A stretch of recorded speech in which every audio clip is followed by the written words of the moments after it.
Coming up on this week's DIZPod, we saw Luminous, we review, and so many more things at Epcot to talk about.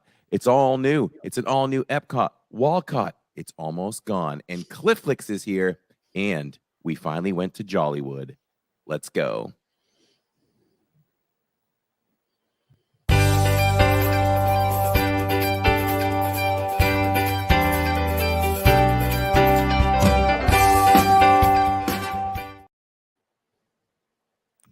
Hello and welcome, everyone. We were a little pause there on the intro. I didn't have it up, but we're good.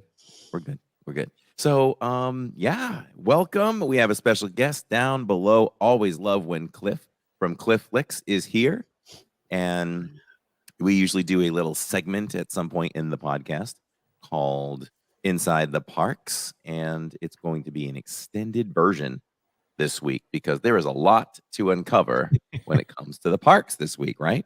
Yeah. Man, it was a busy couple days.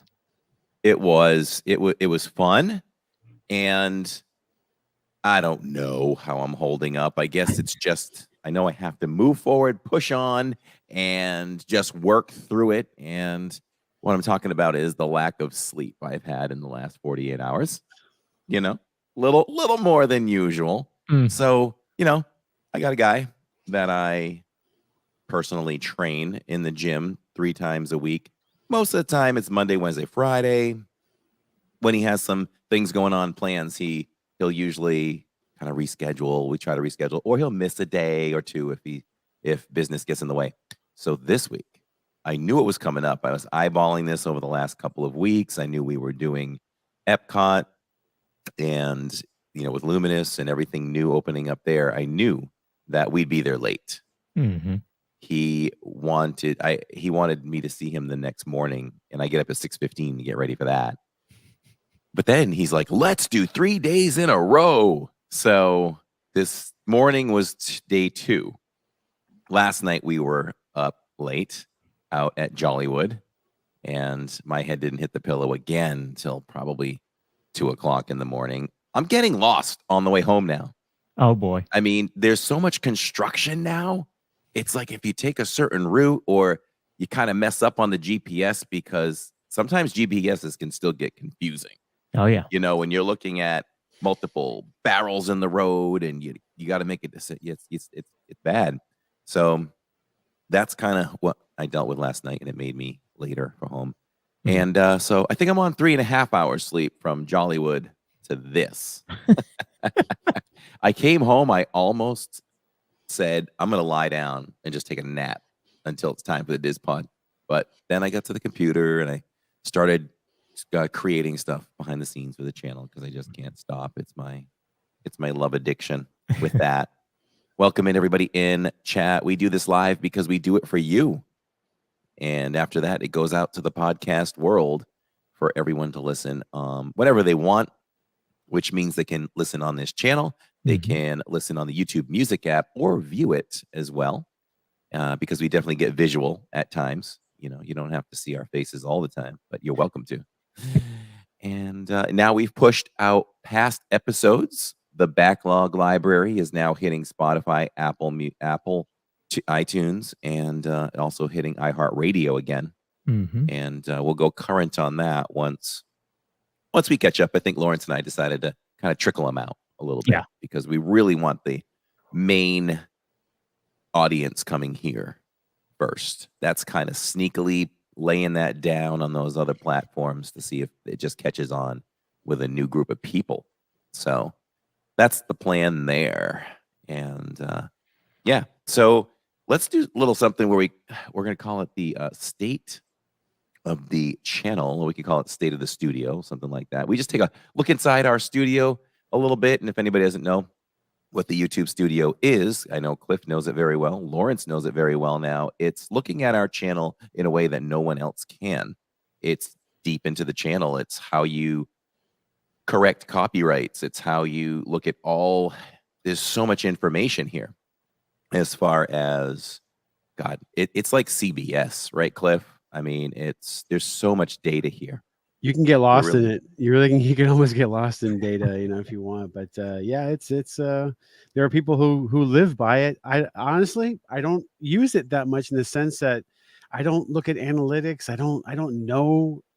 To be totally honest with you, I didn't even really know how many subscribers I had. Someone asked me the other day, "How many do you have?" And I went, "I think it's," and I didn't know the number. I was like 2,000 off, and so I had to go look after I got back to the hotel, and I was like, "Oh yeah, okay, that's how many." I don't even look at that stuff that much, but you guys, it's more important to you guys than it is to me.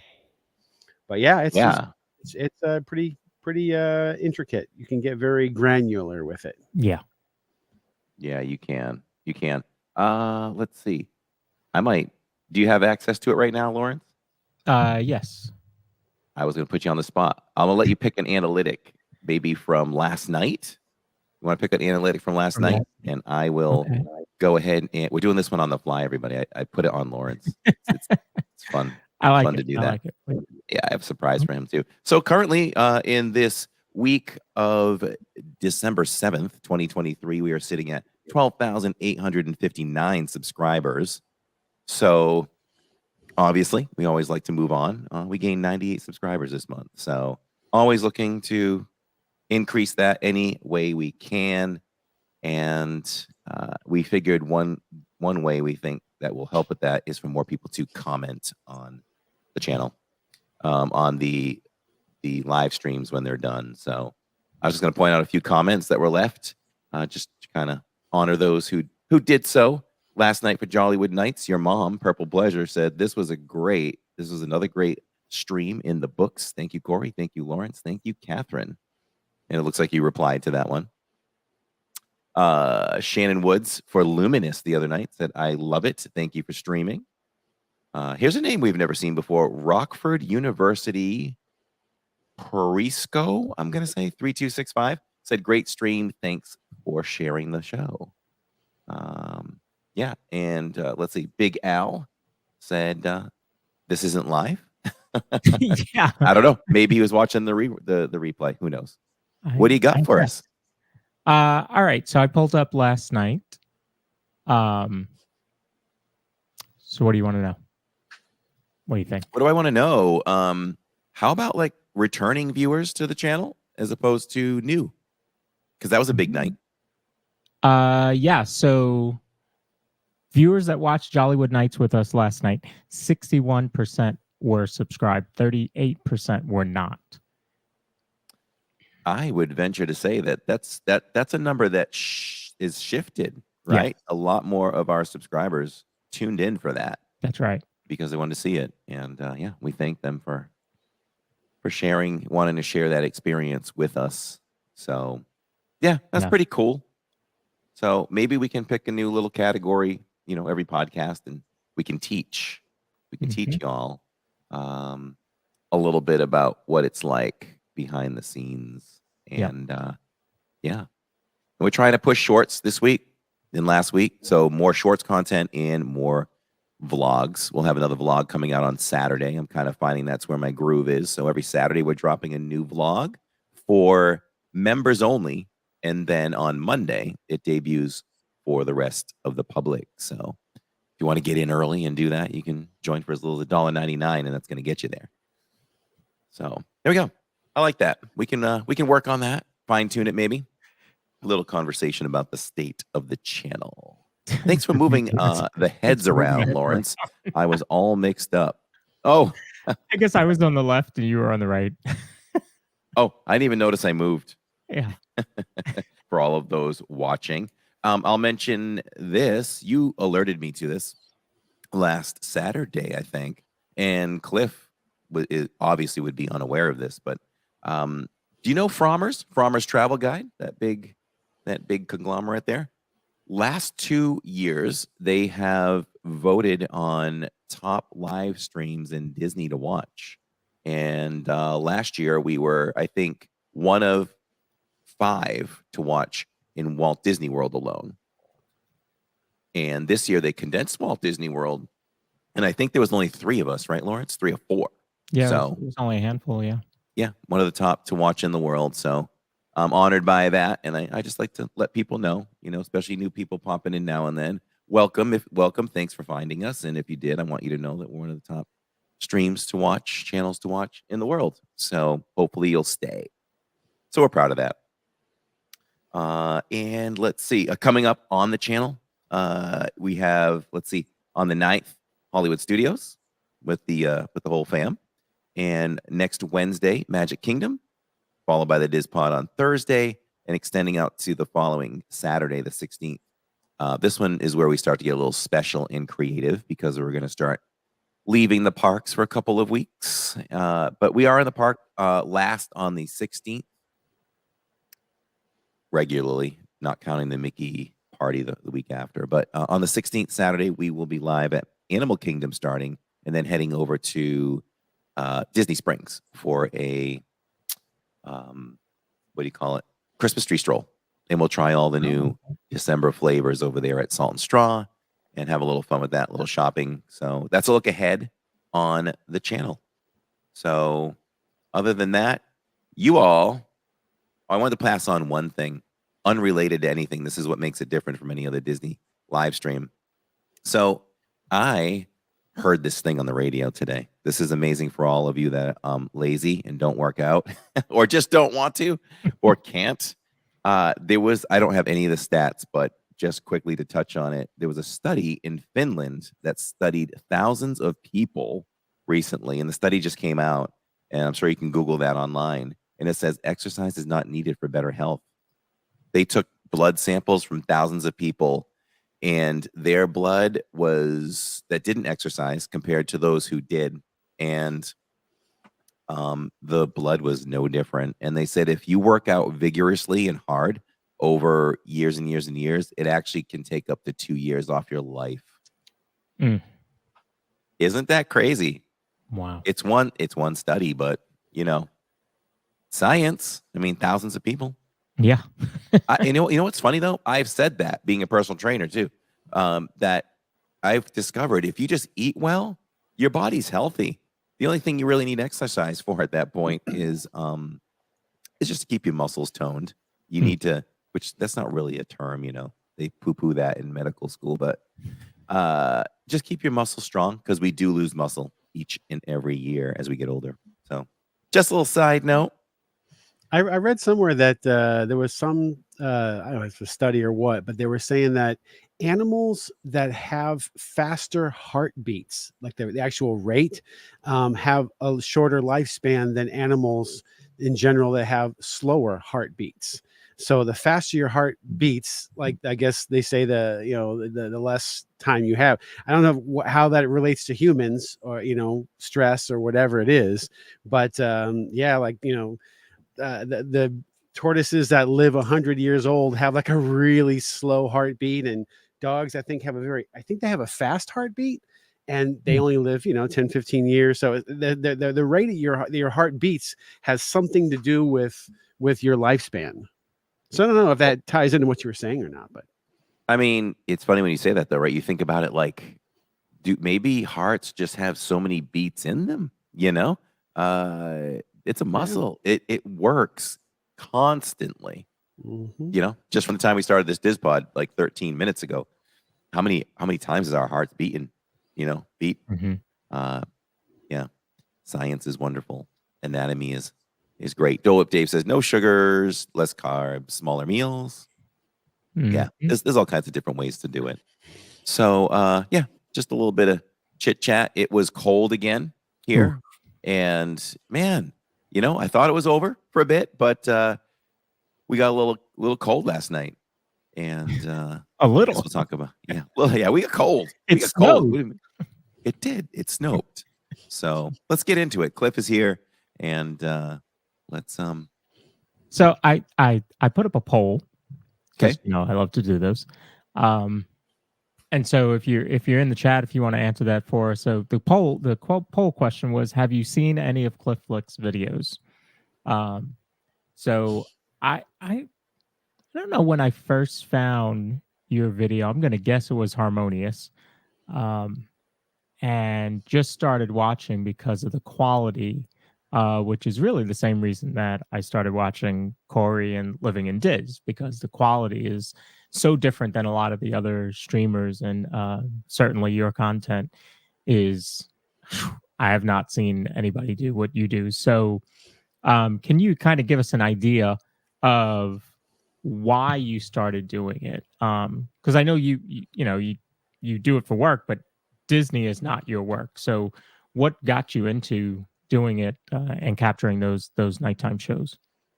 Actually, I could really trace it all down to sort of one thing, and that was Reflections of Earth, and it came out in '99.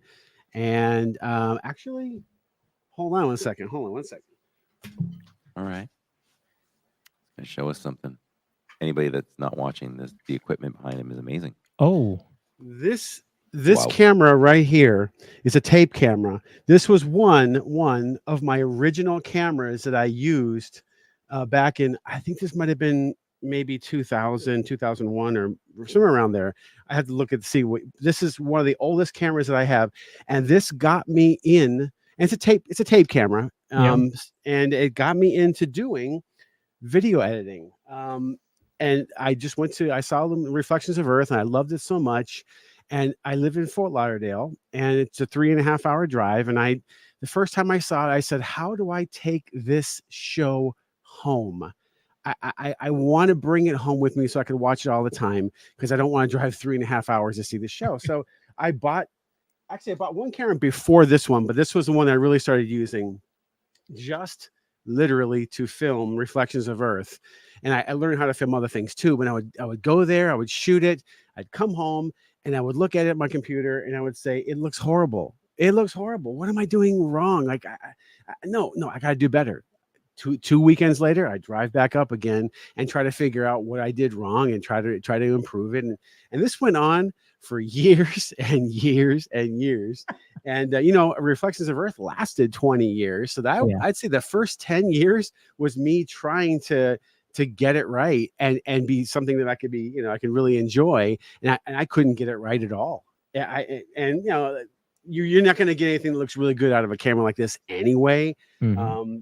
That camera this old, but it caused me to buy more cameras, better cameras, and it caused me to just keep trying to get it right.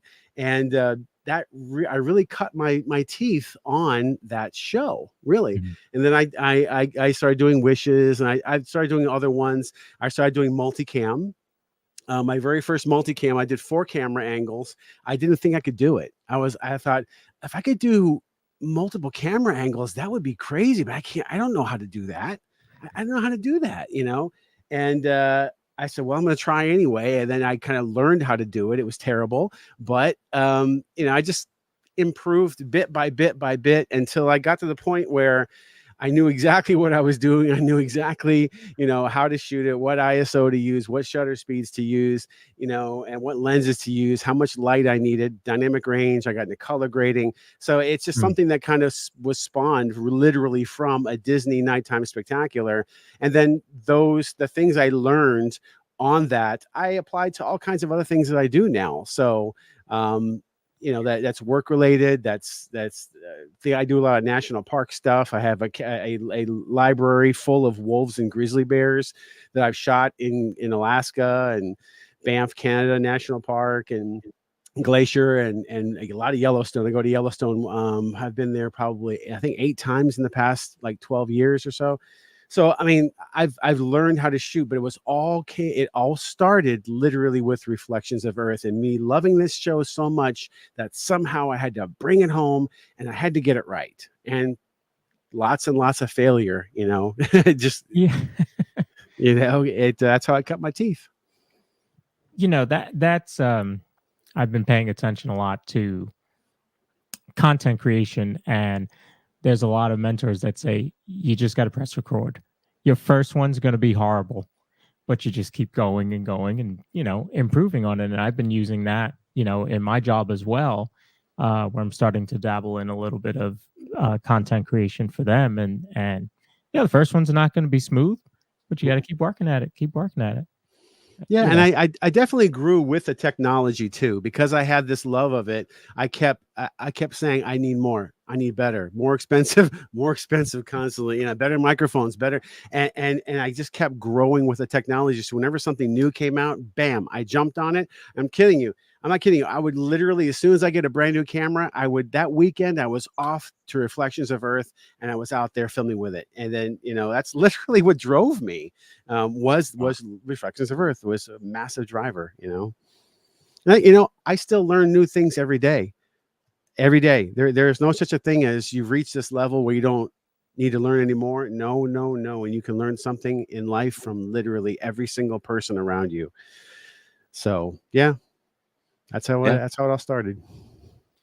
Same here. I can totally relate. If I look back at some earlier vlogs 5 years ago, 5.5 years ago, from a technical standpoint, they're not nearly as good. Or maybe I chose an intro and I was like, wow, can't believe I put it out there.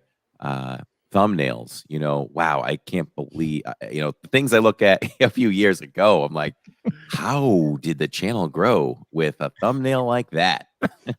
I never You even know? did thumbnails. I didn't care about thumbnails. I'm gonna put the Yeah. video up and see if and I only started doing thumbnails like I don't know 4 years ago, whatever. And then my channel is pretty old. That God, I don't even know what is it 12 year, 13 year? It might be older than 13, 14 years. I don't know. But I didn't do thumbnails. If you go back and look at my old videos, original ones, the early videos, which I don't want anybody to look at, but go ahead and do it because it's so horrible. I didn't even do thumbnails really. No, it didn't come Yeah. until later. Yeah. Yeah, it's always a learning process and always evolving. I call the channel Epcot because it's never going to stay where it is. Anytime that I can find something that can make the video quality better, is it a better gimbal? Is it better software? Always looking to change. And I don't really bat an eyelash about it. If someone comes to me and says, hey, look at this new thing I found, or look what I discovered. And one of those guys is Mystic Eric, who's in chat. He's taught me some things. He's a newbie on the scene as far as being a Disney live streamer and all that. And we've exchanged different technical ideas. And he's brought us over to the streaming with Prism now. And it's like George Lucas, who had to wait to make the new movies because the technology wasn't caught up yet. I knew that I wanted to do video. I wanted to do video while we were live in the parks, however I wanted to portray it, for whatever, an ad of what's coming up, ads from my sponsors, whatever I want to do, because I just like to play. And once I crossed over to Prism, I'm like, oh, I can do video now. And I just discovered Canva just a few months ago. And I think just with Canva alone in Prism, it's stepped up our game to where it's the top of the line in the Disney World community. It is, 1080p. A lot of people do 1080p, but there are just some nights, and maybe you have an opinion on this, Cliff, and Lawrence will know this, and some of you watching will know, I'll get comments now and then and say, the stream is so sharp tonight.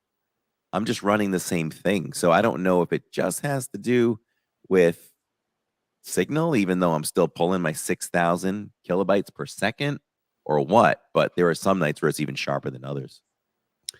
Well, I mean, there's two things. There's the actual camera quality itself. That's one. And then the other thing is the bit rate and what you're actually sending to YouTube. YouTube is going to recompress everything that gets sent to it into its own codec that it uses. If you get those two things right, if you have a high bit rate and your camera looks good, like your daytime, of course, filming where it's bright light is always going to be the sharpest, the best looking as far as the camera goes.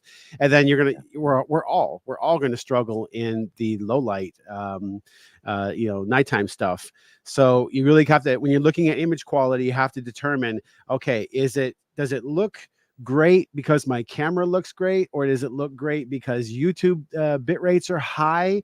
Or because you can have a high bit rate in YouTube and it can still look really bad because your camera's not looking good. That your shutter speeds are too fast.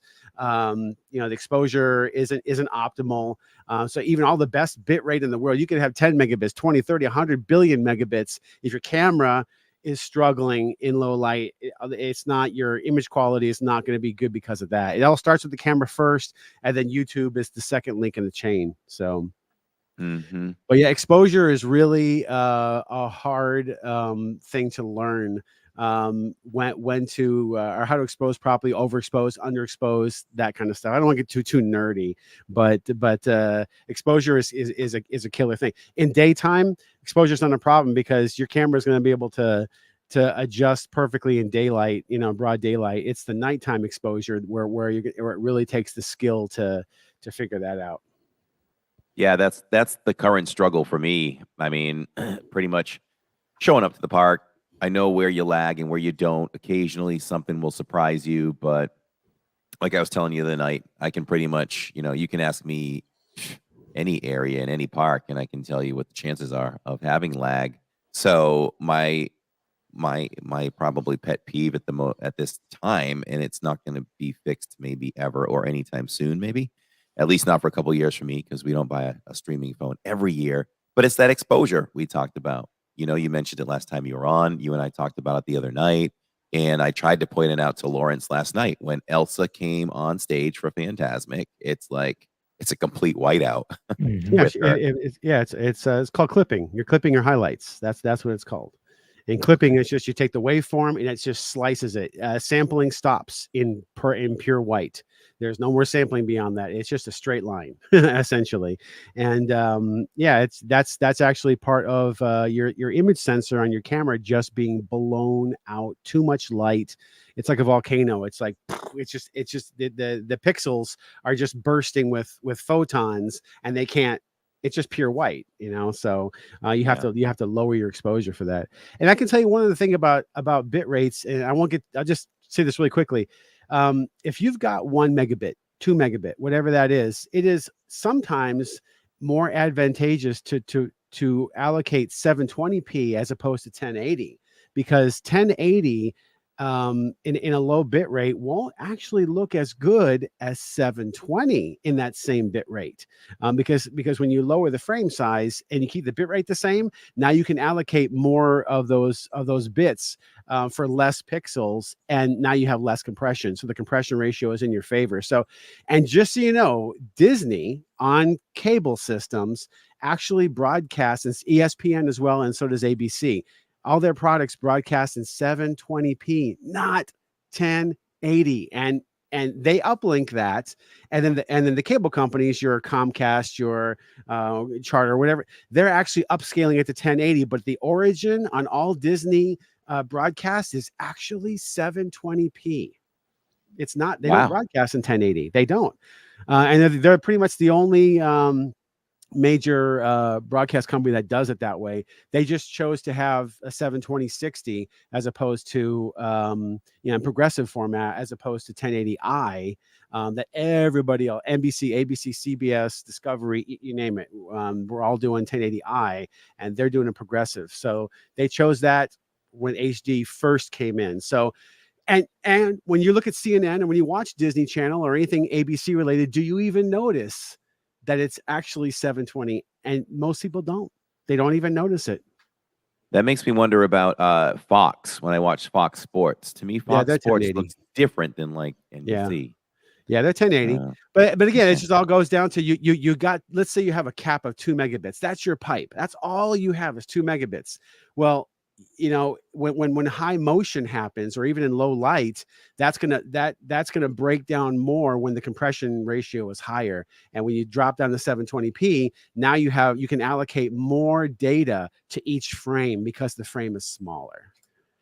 Boy, that's really nerdy. I'm sure, like, I was trying to grasp all of it. 90% of people on the chat are going, "Oh my God, this is way too much for me." Geesh, it makes me wonder, like, if I did an experiment, out there in the park doing a 720. Yeah. If you're in low bandwidth, if you're struggling at 1 megabit, I'll tell you right now, 720p and 1 megabit looks better than 1080 and 1 megabit. So, I mean, with that said, if you were live streaming, would you just camp out at 720 all the time?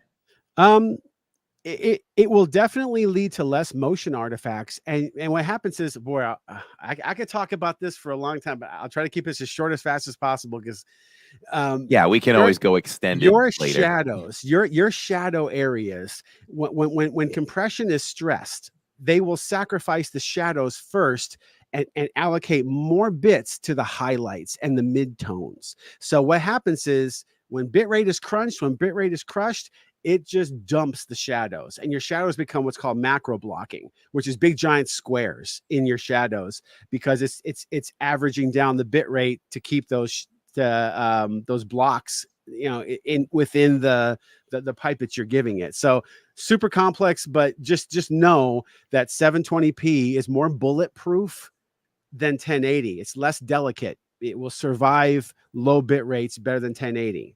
You won't get quite the resolution, but the motion and the blocking will be less. Oh, okay.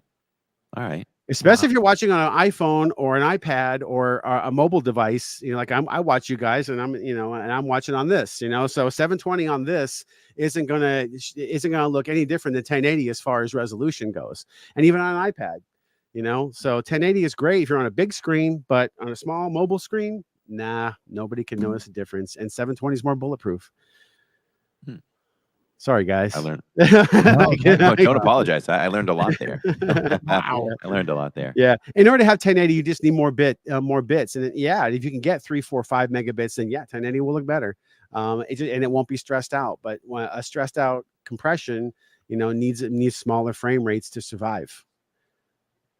So what I'm hearing is we're going to have some Exciting. experimenting on the live stream. So be ready for that, folks. Yeah, try it. Try 720, and then especially if you're in a low area or an area is going to lag, then if you can manually drop the 720, then you're giving those more bits per frame size, bits per pixel. Let's put it this way: bits per pixel in 720 than bits per pixel in 1080 in a low bit rate. So, hey, if it's good enough for Disney and ESPN and ABC, well, it's good enough for you guys.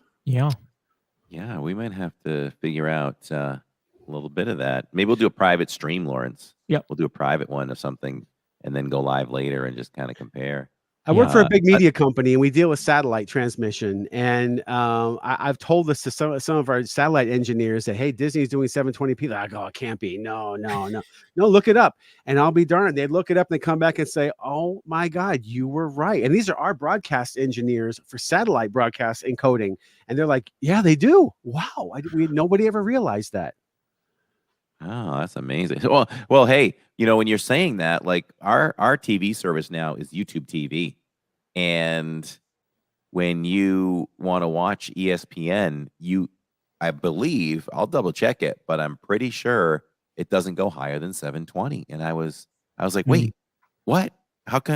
Where's the 1080p here for YouTube TV? So maybe YouTube TV doesn't upscale everything. I mean, it really only matters on the size of the screens. If you're watching an 80-inch television, 720 is going to look soft. But that's what we have. Trading.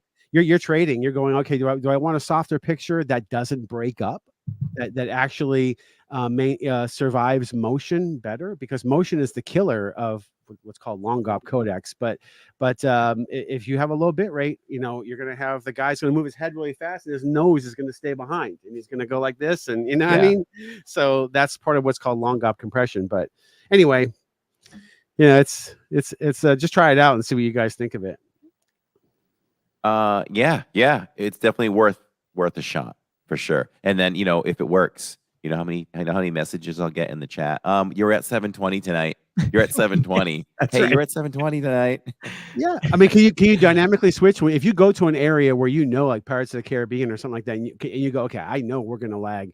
Can you manually drop down at that moment, and then when you get back out, but go back up to 1080 again? I'm gonna tell you a little something, and I'm gonna name drop, and I don't think this will matter. It won't matter because he says it on his channel. I believe there's only one channel in Disney World that can play with that. Although no, that's bitrate. I think once you start a stream, all of your settings are locked in. But I know that counts for the kilobytes. I've never tried to drop down from 1080 on Prism to 720. but it's worth a shot. Yeah, and poll everybody. You know, you're connected to your fans and say, hey, what device are you guys watching us on? Are you watching us on something that's smaller than a 10-inch screen? Are you guys watching us something or I do that. Okay. Yeah. I mean, Hold Lawrence on. could throw a poll up So for Lawrence it. but- knows. You There's know. literally a poll up right now that says, "How do you watch Living in Dis?" No Okay. lie. While you guys were Look talking, at I that. just threw up that poll. Great minds Right think on alike. time. Oh, that's It's like funny. speaking of the devil, and the devil appears. Like, you know, it's like, yeah, that's a big thing. And if people are watching on 10-inch screens, you know, 13-inch laptop, then 720 will be more bulletproof. It really will be more bulletproof. A little softer, true. But when it gets down to in crunch time, it's going to survive better than 1080 will survive. It's just more bulletproof that way. So See, if you and I you're had this trading. conversation Yeah. a week ago, we might have had a smoother stream over there for Luminous. Well, And there's something called packet loss. So technically, there's nothing that helps you against packet loss. So if you're constantly sending crumbs, your video is going up in what's called packets, IP packets, and if they all get there, great, and you don't have any interruptions. But when you start like if you send 10 packets and only 8 get through, well then there's nothing that you can't really survive packet loss, no matter what. You know, bit rate, you'll get some chunky here and there. So it's not like 720p is bulletproof. It's really more of, are you getting packet loss or is are your packets getting through? So, all right. Steve Bullock, thank you so much for dropping that random gift, and congratulations, Shannon Woods. You are the latest member of the LID club. Congratulations. All right. Wow. Yeah, I think we need an extended conversation on that later. Yeah, for sure. I was really trying to pay attention and really soak that all in. Yeah. Anything Cliff can give me to have an edge, have an edge would be amazing. So, you have anything else for Cliff directly before we get into our just general discussion of our experience this week? Well, yeah. So let me bring this up. All right. Let's see where we are. I want to know if Cliff owns it. How many shirts are in existence of that Cliff shirt that you're wearing? I think there's 4 blue ones, there's 2 gray ones, and there's 2 tan sort of ones that didn't really come out that well. I never wear. So it's really blue and gray. So there's 4 of these guys. And I get them every now and then. But when I wear them out, I throw them away. But you know, this one's more of a newer one. But yeah. I like it. Yeah. Oh, here we go. So yeah, I just want to give people, if you haven't seen Cliff's videos, now again, you know, we're streaming this. I'm sharing it on YouTube. So it's not going to be as clear as if you watch it at home. But just look at some of the colors that you're picking up in the angles, right? The different angles. And you guys see the moon in that shot? Yes. Yes. And there's the kites from what year was that, Cliff? Oh boy, this would be 2019. Okay. This is before the pandemic, of course.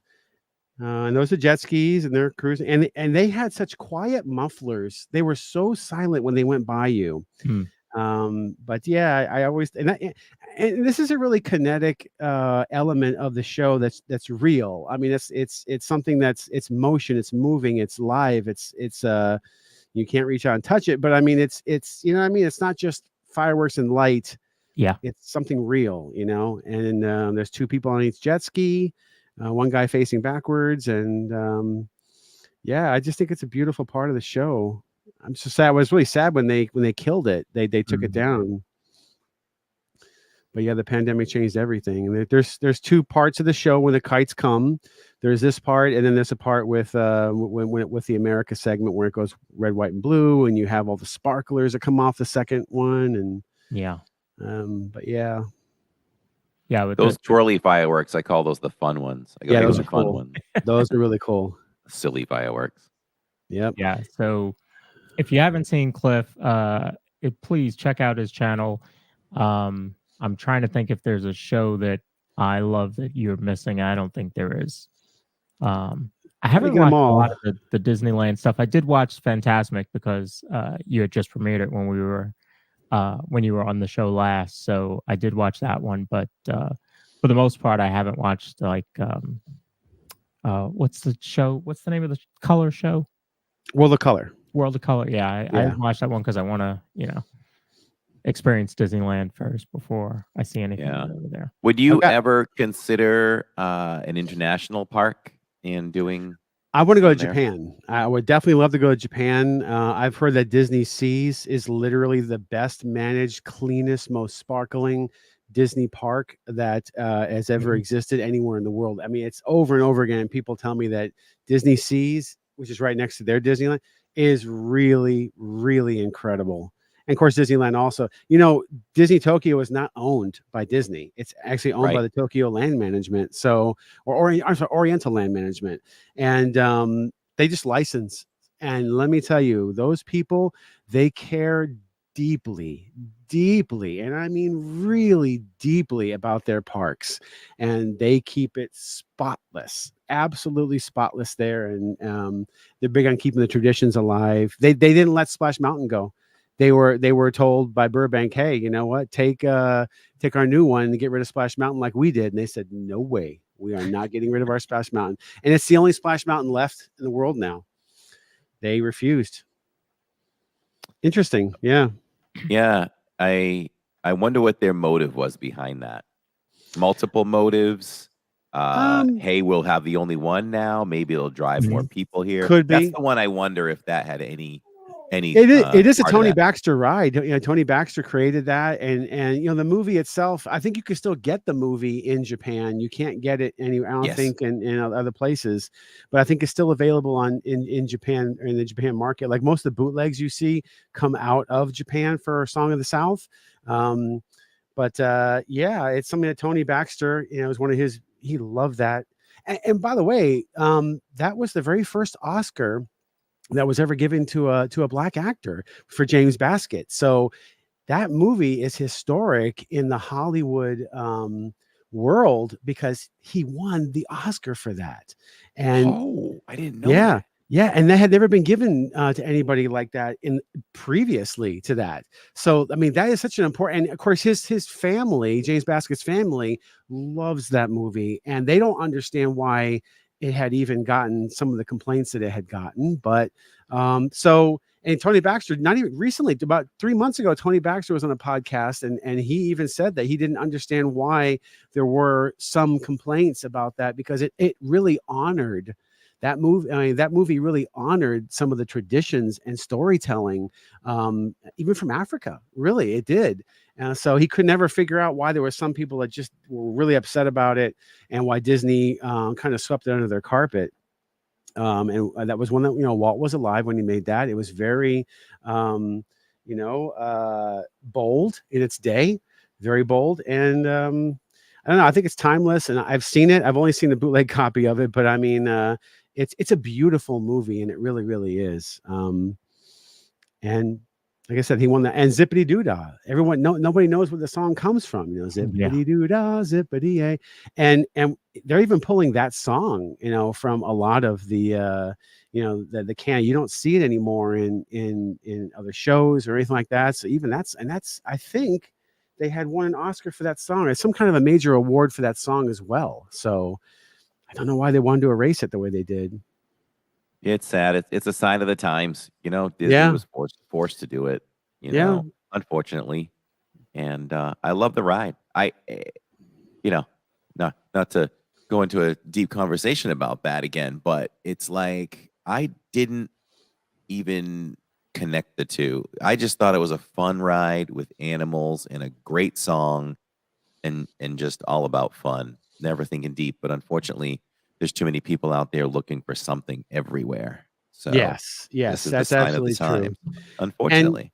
And like I said, James Baskett, he won the Oscar, and now we can't talk about it, right? Why? Why can't we talk about this incredible man who won this Oscar, and broke ground? Because then after that, it was okay to give Oscars, and he was very proud of his Oscar. His family, even today, his family still speaks about how they love that movie. Yeah, So, kind of one of those things, yeah, If it's one of those things. if the family supports it, Yeah. It's like Yeah, they everyone love else it. should Yeah, they're very shut up. proud of it. They're very, very proud of it. And there are many people who are proud of that movie. And the traditions that the movie, you know, storytelling traditions that the movie has had. So, but Japan won't let it go. back to the original. Japan said, "Nope, that is ours. Yes. We paid for it. We are not letting it go." And now it's the only Splash Mountain left in the world. And Japan's going to keep it. They love their traditions. They don't Japan loves the original Walt Disney. They love the old traditions of the company. They respect it, they honor it, and they want to maintain it.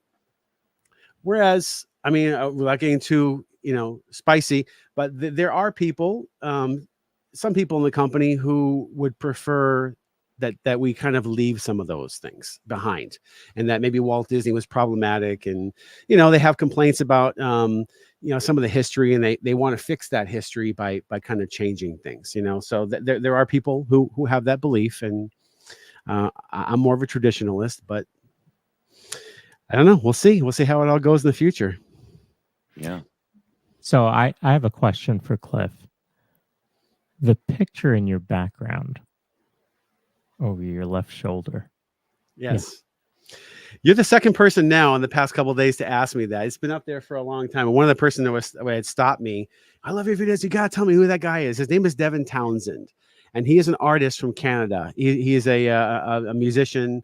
And he's an absolute, in my opinion, an absolute musical genius, and someone that I look up to. I've met him many times. I've been following him since literally the 80s, and he is one of the most brilliant people I think I've ever seen, met, or talked to.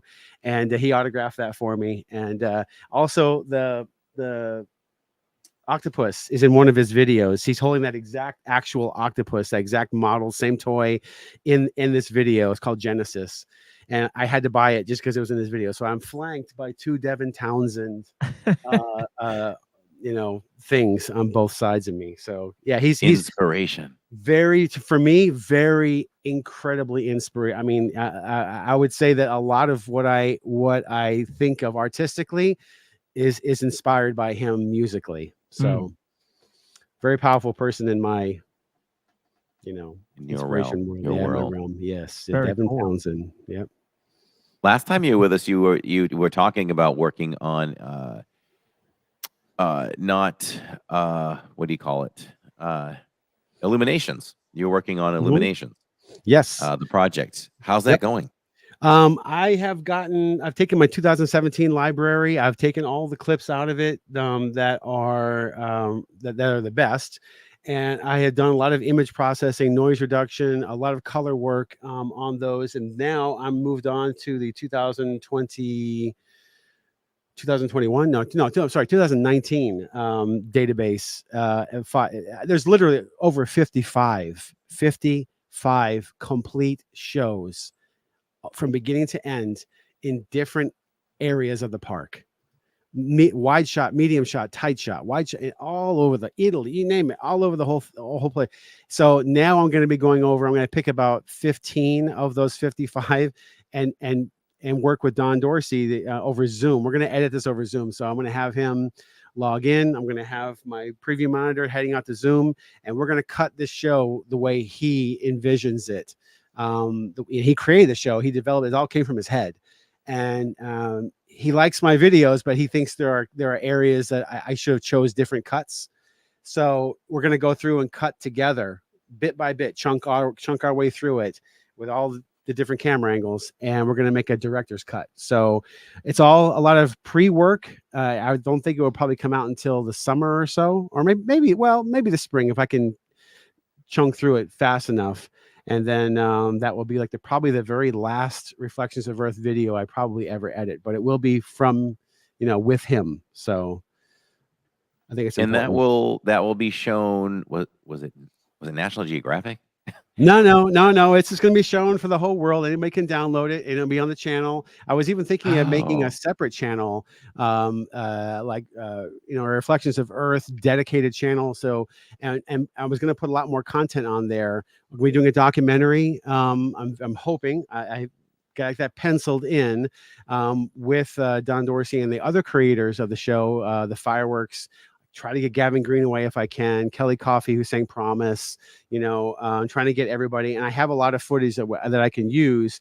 And Don Dorsey, of course, because he created everything, has an enormous amount of really cool stuff that nobody has ever seen before, that dates back to like 1998, like how they actually tested the fireworks in China.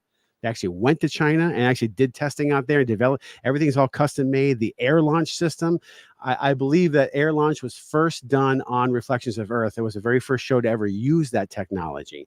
I think his name is John Haupt, the fireworks engineer of the show. So the globe itself, how it was made, all the ideas about the show, just all kinds of really, really cool stuff. The orchestration done in Abbey Road Studios, like behind the scenes of the music being orchestrated and conducted behind the scenes. All that stuff will go into a documentary that I'm hoping to get done by the end of the year.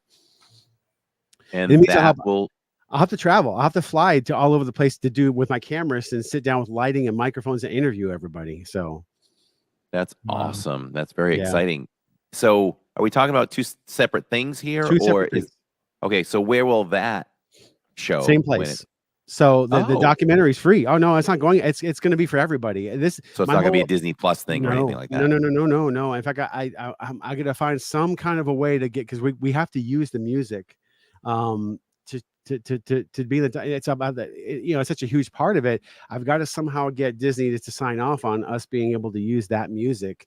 It's no good to them anymore because the show is no longer, it's gone now. Mhm. And if we can make this in a flattering way that they could appreciate it, so yeah, okay, we'll sign off on this and let you, put it out there. It's free. This is gonna be free for everybody. It's not going to be something that I do want to make it really, really high quality as possible. We're using a lot of really old footage, but the interviewing, sitting everybody down, excellent audio, perfect lighting, makeup, you name it, everything, like a 60 minutes type of interview. Sure. And then, if I can get them to say it's okay, then we can all watch it and download it. And, it's a piece for the times, it's a piece for the history. So. Yeah, it is. I mean, it is the show that every other show gets measured by, including Luminous now. It is the master. Yeah. As far as I'm concerned, it's the master, I said on a live stream recently this week, I think probably the night we saw Luminous, which was, now I need to go back. It's been so long since I've watched Illuminations.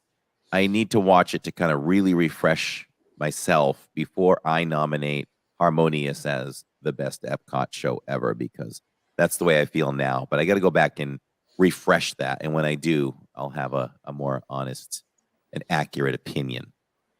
So I'll go back on your channel and I'll watch that. Cool. Yeah, it tells a great story. And ROE, and just really briefly, in just a couple sentences, it's a story of the creation of the universe.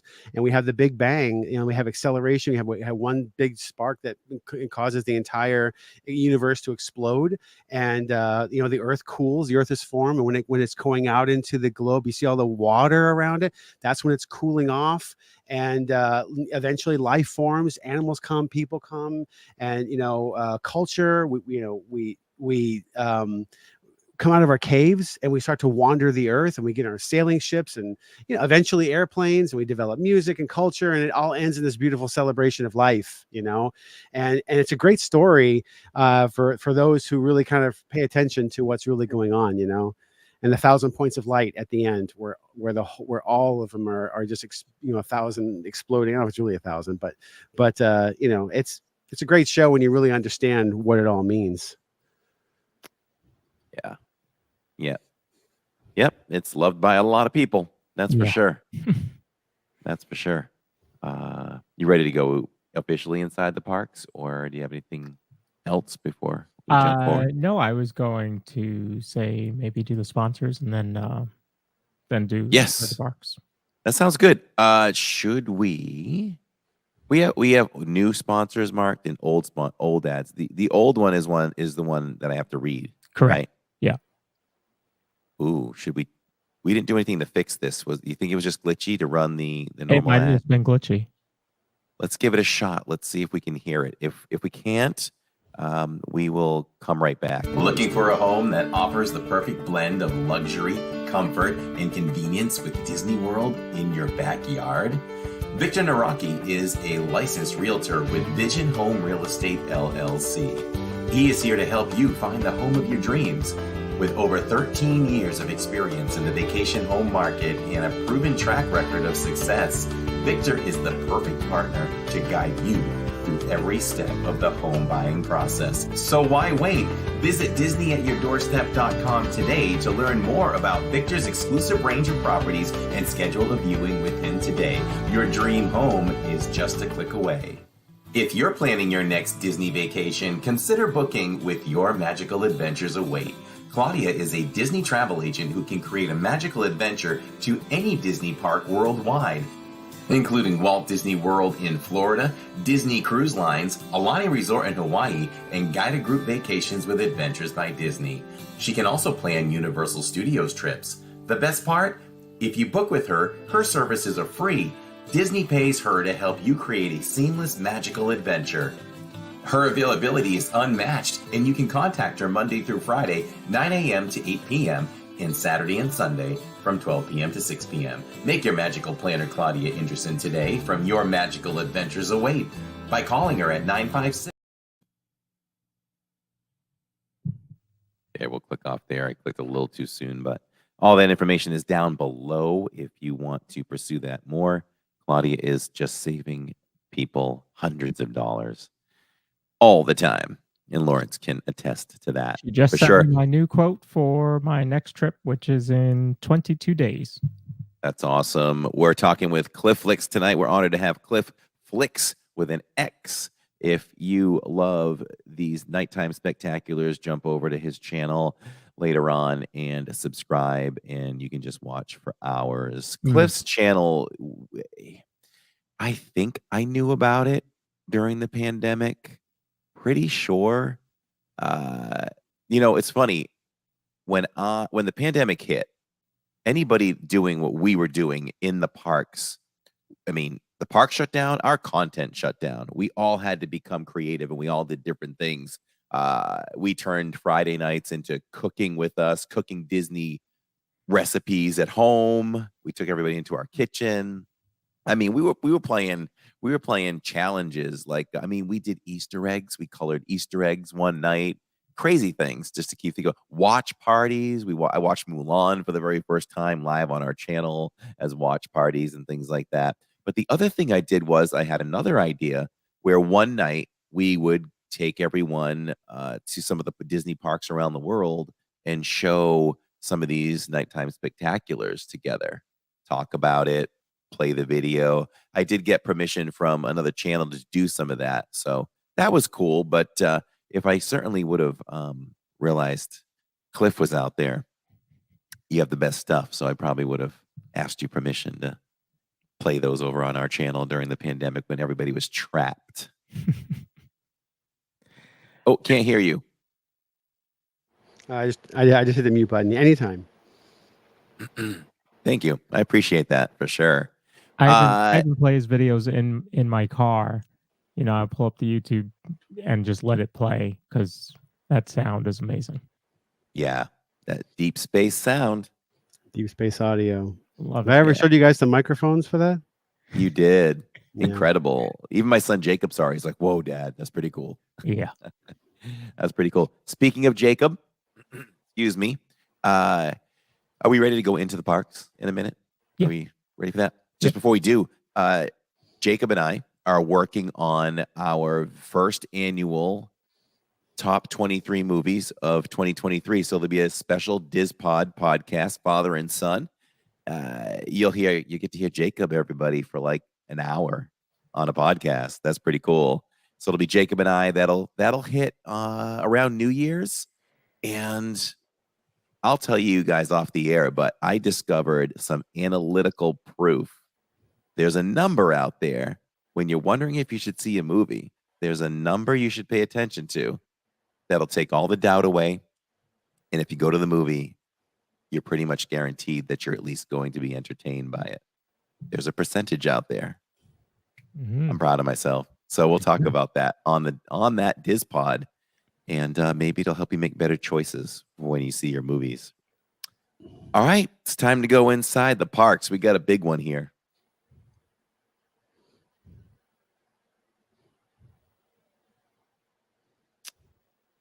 So we have inside the parks right there. I didn't hear any music there. That was a little surprise for you. I made a new transition there. Wait, what's that? Where is my music? What's okay. that? I'll have to figure out what happened with that one. I just edited that and threw it up. It was nice. Got a little jingle bells going behind it, but new transition. Okay. So I thought that was pretty fun.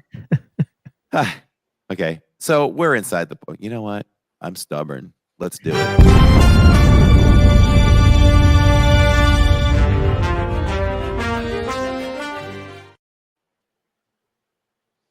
Traditional. So inside the parks, really special this week. I won't even go back to Saturday. I don't even know where I was. Was I in a park on Saturday? I don't even know. I don't remember. Yeah, I don't so either. long ago.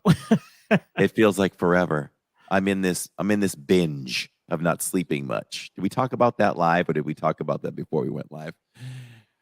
I just got word I don't have to be in the gym tomorrow, so I'm gonna get to sleep a little bit. Hey. Little bit. And by the way, we're sidestepping Wish again. We've made the official decision to wait till it hits Disney Plus. Oh, wow. Yeah. That's a long time for me to stay quiet, but okay. I know. I'm sorry. All good. Yeah. It was a choice. It was a choice this week. Like, said to Tammy, so are we going to see Wish? She's like, I don't know. I'm not hearing the greatest things. And I'm like, would you rather, because we're way behind on our Christmas tree. It's up and the lights are on. I'm like, would you rather stay home, watch a Christmas movie, and put some decorations on the tree? That would be a nice night.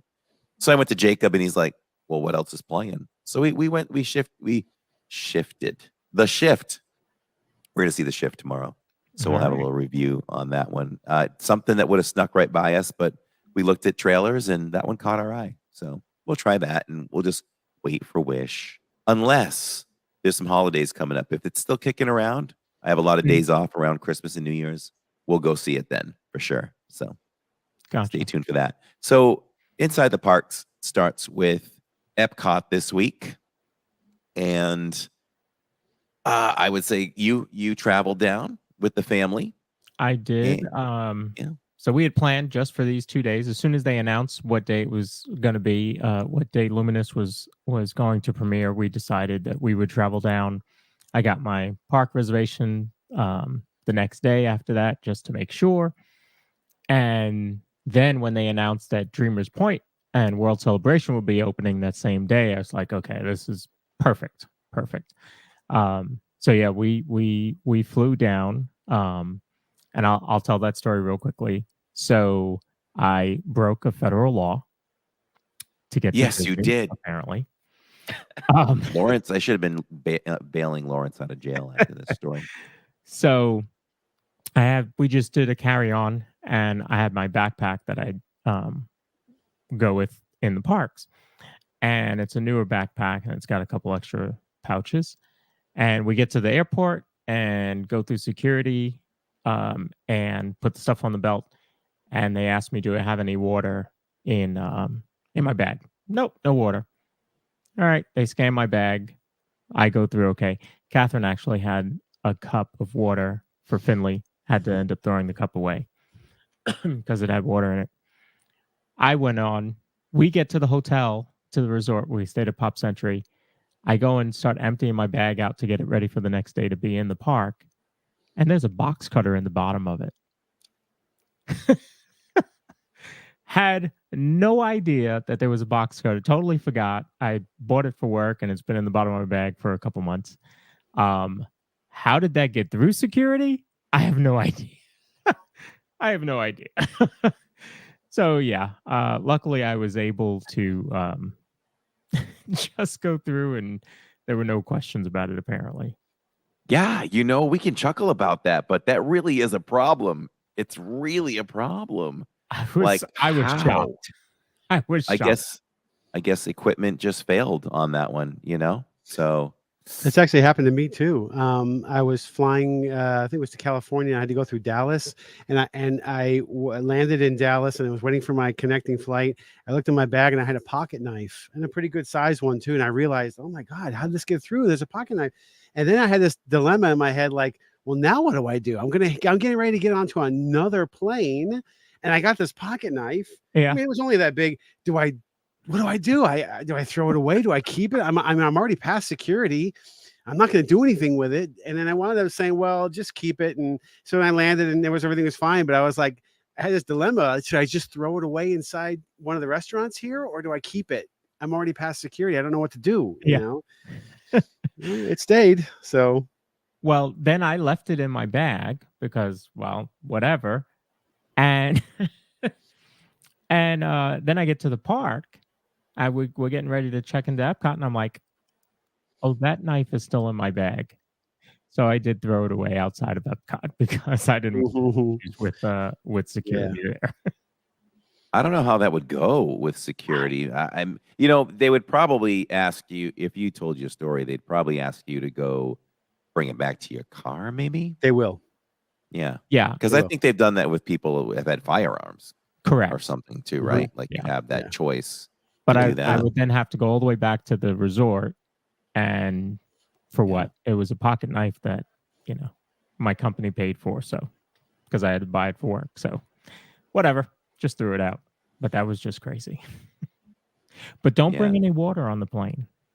Oh, we had to throw toothpaste away once. Tammy was just out of her mind. Because the toothpaste was too big. It's crazy, right? 3.6 ounces. No. Yeah. Tammy's really good with that stuff, though. She gets out the clear bottles and she labels them. She's perfect. Wow. Perfect. I'd have no clue when it came to that stuff. So we get to Epcot. Actually, we should say this. So timeline-wise, Cliff got to Epcot way earlier than you and I, correct? What time were you there, Cliff? I got there about, I want to say it was like 9:15, 9:30, somewhere around there. It was after they opened, but not that long after they opened. Wow. What was your day like leading up to positioning yourself and then Luminous actually going off? Actually, I came in with just a little pocket gimbal camera, a little small DJI, and I just wanted to come in, scope it out, walk around, film it. And then I left all my gear in my car. And then so I only stayed for a couple hours walking around. I did ride. I got on the fast queue, the lightning lane for Guardians of the Galaxy. So I got to ride that. And then after that, I went back and just talked to people in that whole Dreamers Point area. I talked to a lot of people, talked to Imagineers. And then I went back into my car in the afternoon, got all my gear, brought it in, got a locker, left it there, walked around some more. And then I think it was around 5 o'clock or somewhere around there, 4:30, I said, okay, got to find a spot. And I started looking at wind direction. I started looking at, where I could go, what was the best spot, and picked it and let you guys know. So that's what I did. Yeah, I appreciate that. Thank you one more time for saving a spot for us. That was priceless. So we really appreciate that. And Lawrence messaged me earlier in the day, and he's like, I'm going to be here. So if you want to go live, if you want me to go live on the channel, I can do that while you're on your way. So I had my entertainment on the ride in. Got to watch Lawrence rock it in the park. He did a great job, and we had Cliff in place. And so that was really good.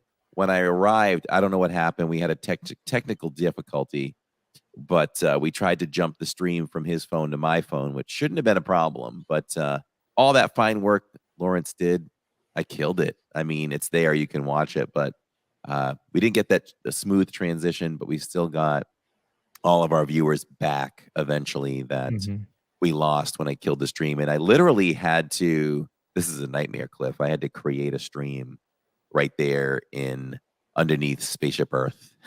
So it took me about 10 minutes, but a lot of copying and pasting and all that stuff. So I was watching in Canada when you guys dropped. So I was actually looking at my phone going, "What happened?" And they're gone. Was it me? Did I, and then I realized it was you guys, and then I was texting you. Yes. Because Yes. people were starting to, that spot that we got, I had to fight for it because people were wanting to take it. Like, and I'm like, no, you can't have it. No, we're gonna take it. No, you can't have it. All right, whatever. And it was kind of like going to be a little bit. People were getting aggressive. They really wanted that spot. So I started to get a little nervous. Yeah, we wanted to make sure we didn't want to make you have to fight any longer with that because when I showed up, one of the girls gave me like the side eye, and I was like, this is my family. Yeah, the one I stepped in front of, she was about ready. She was about ready. I was like, I warned everybody. I said, "There's like 6 people that are going to stand here, just so you guys know this." And they're like, "Okay." Oh, good. I know. I told people, and I was literally telling people, "Stand back, like stand back. I got this." And I was even trying to stand with my feet like wide, like this, just to kind of get that space, Oh my god. Tammy tries that, but she's not very wide, so yeah, it's hard for her to protect too much. But she tries to, and I get the same alerts from her. That meant a lot, Cliff. We appreciated that.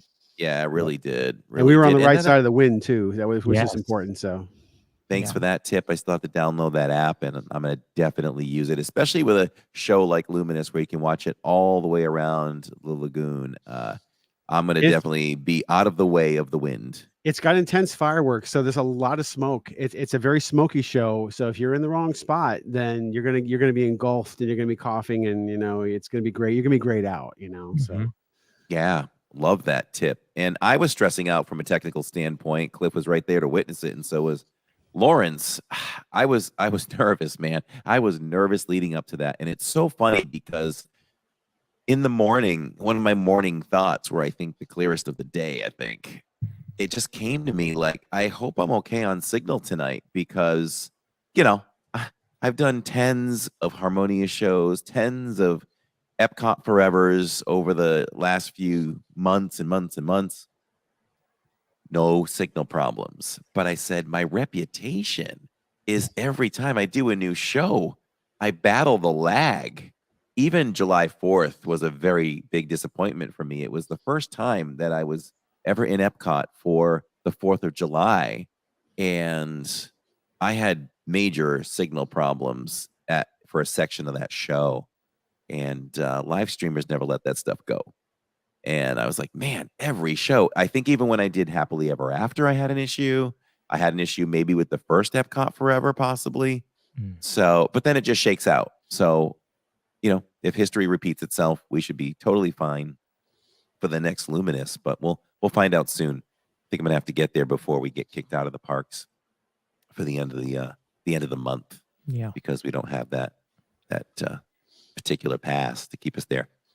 But it worked out. I had Lawrence hold one of my phones, and you pretty much said the signal held the whole show. We just had a couple moments there where just the numbers dropped. Couple spots, but for the most part, it held. It was I was nervous about that just as much as you were because you don't know. I mean, we know that park was packed between Dreamers Point opening, World Celebration, Luminous, Festival. I mean, people were there, and so I was worried about signal, but for the most part, it held.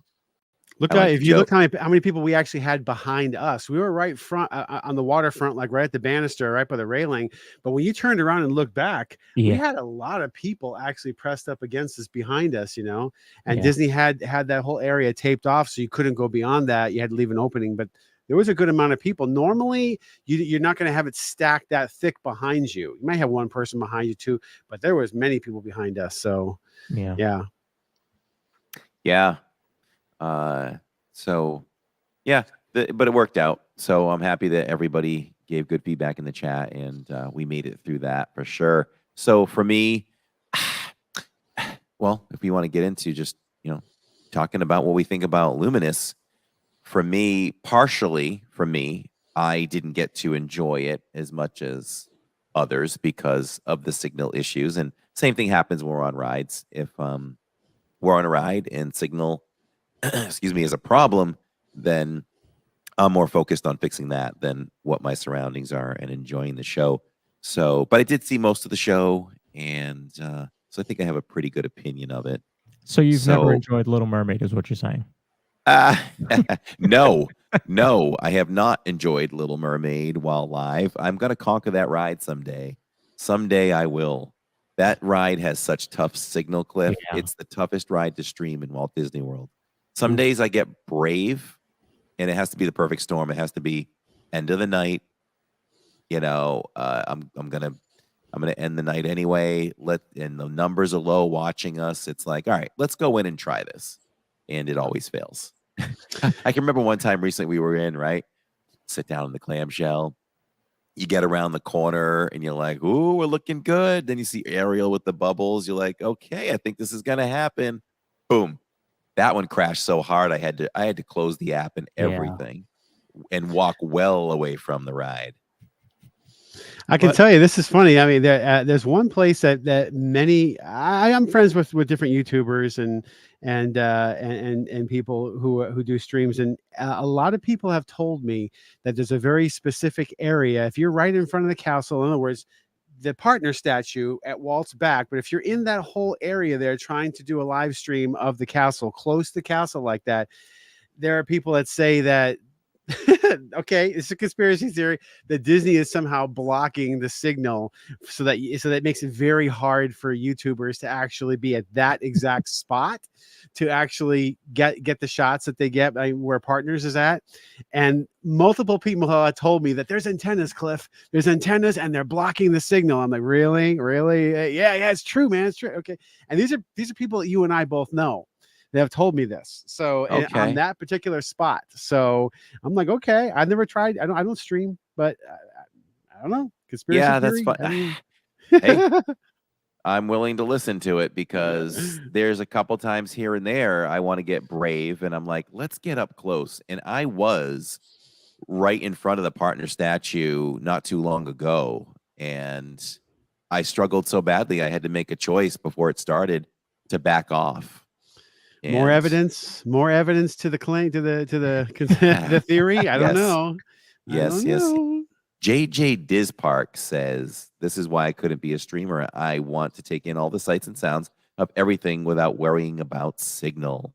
Well, the thing is, I'm there so much that if I miss something, it's not usually that bad because I know I can come back anytime. But there are times where I have to pinch myself and say, okay, you're getting too caught up in looking at your screen.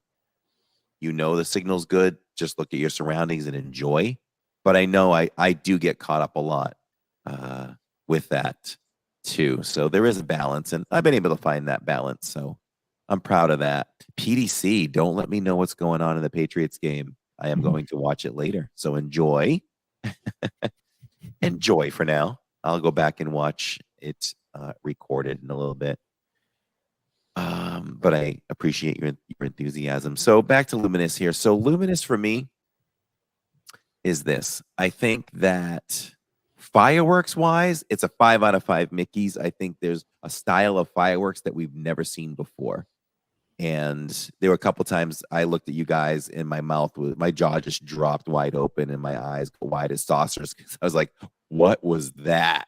That was really cool. And so there's that part. And as far as the music goes, nothing grabbed me. And that's not to say that it won't in the future.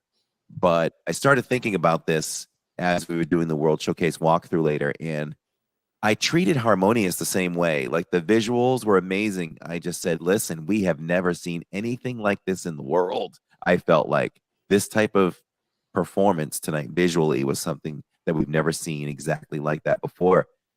And so I loved that right away. The music, I actually went back for the next week or two and just hammered that soundtrack in the car over and over and over because I desperately wanted to love this show. And I ended up loving Harmonious to the point where currently it's my favorite of all time. I'm going to go back and watch Cliff's Illuminations one more, and then I'll have a final decision. So for me, the music didn't grab. So I listened to the playback on the way home immediately for Luminous, and it was still the same for me. I was like, wow, I'm not getting too much of this.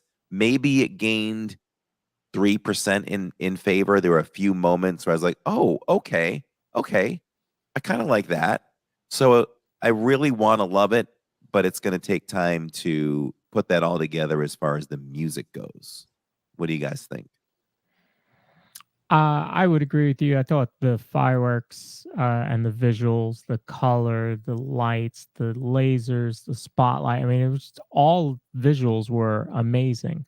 I don't know that the music grabbed me. I can tell you that Harmonious didn't grab me the first night.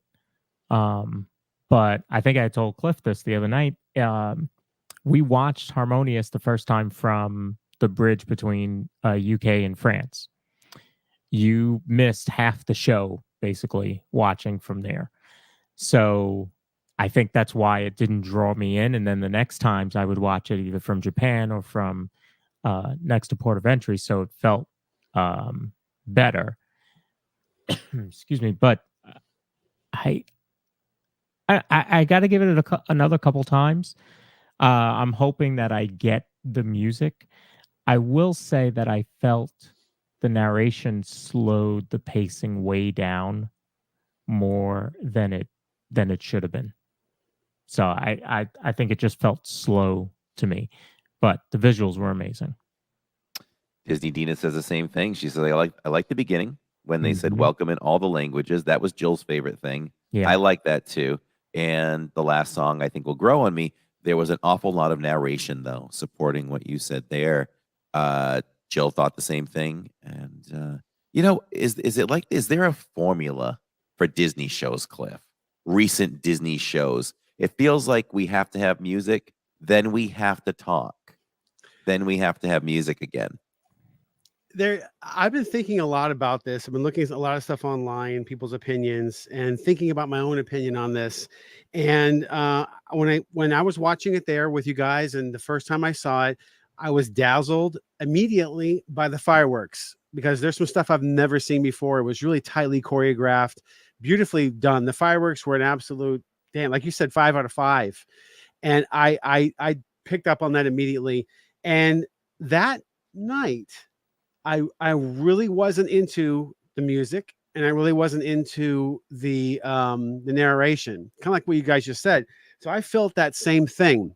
I thought it was okay, but it just didn't connect with me that well. However, I got home, and I have two camera angles or focal lengths, the same angle, different focal lengths to look at, and I started yesterday to break this thing down, and I started to look at it over and over again. I watched the show at least 4 or 5 times now on video, and I'm starting to get it.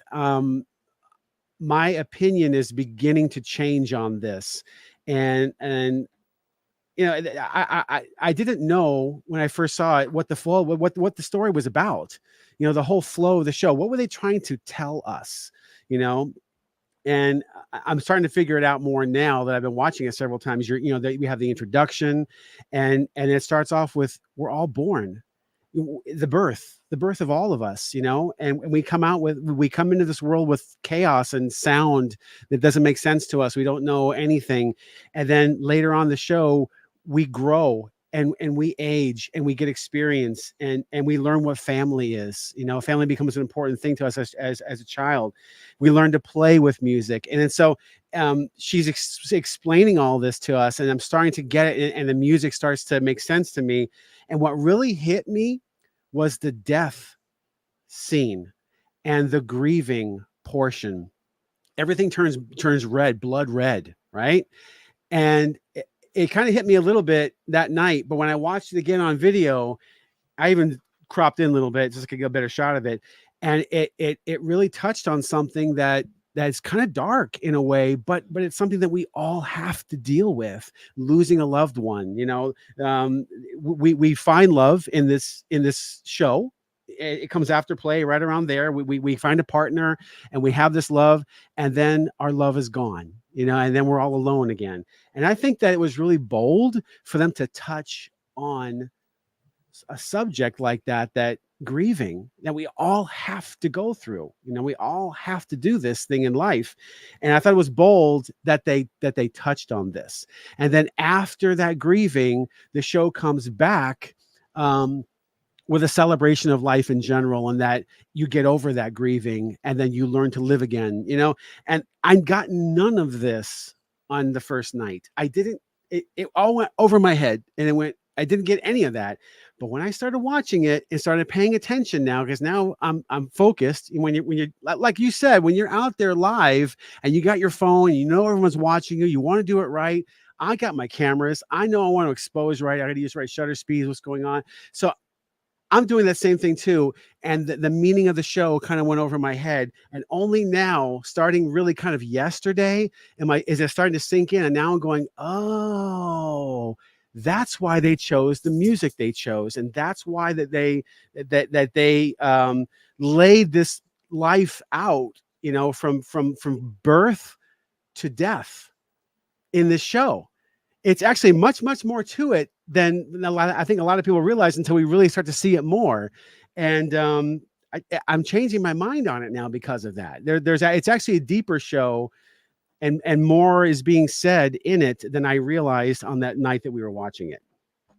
That's an awesome breakdown. I already am more open to this show just by listening to that. That's an incredible story. It's serious. It's actually really serious. And we are, it is about us. It is about all of us, because everything that is talked about in that show, the lyrics that the music they chose. Yeah, it's Tarzan. What does Tarzan have to do with Epcot? It has nothing to do with Epcot, but the lyrics fit perfectly with the whole meaning of life, the whole, you're born, and your mother is there, and all that.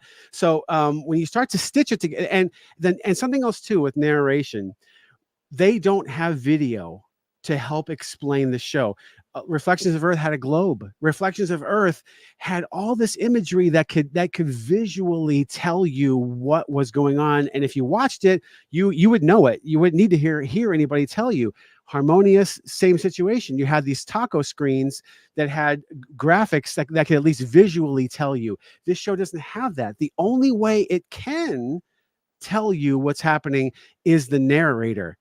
And then again, I as of yesterday, I'm looking differently at the narrator now, because I'm like, if this show did not have that, then we wouldn't be able to get this flow of life, this birth, love, birth, play, love, falling in love, death, grieving, and then celebration. We wouldn't really have that understanding if she wasn't there to kind of explain or stitch the moments in life together.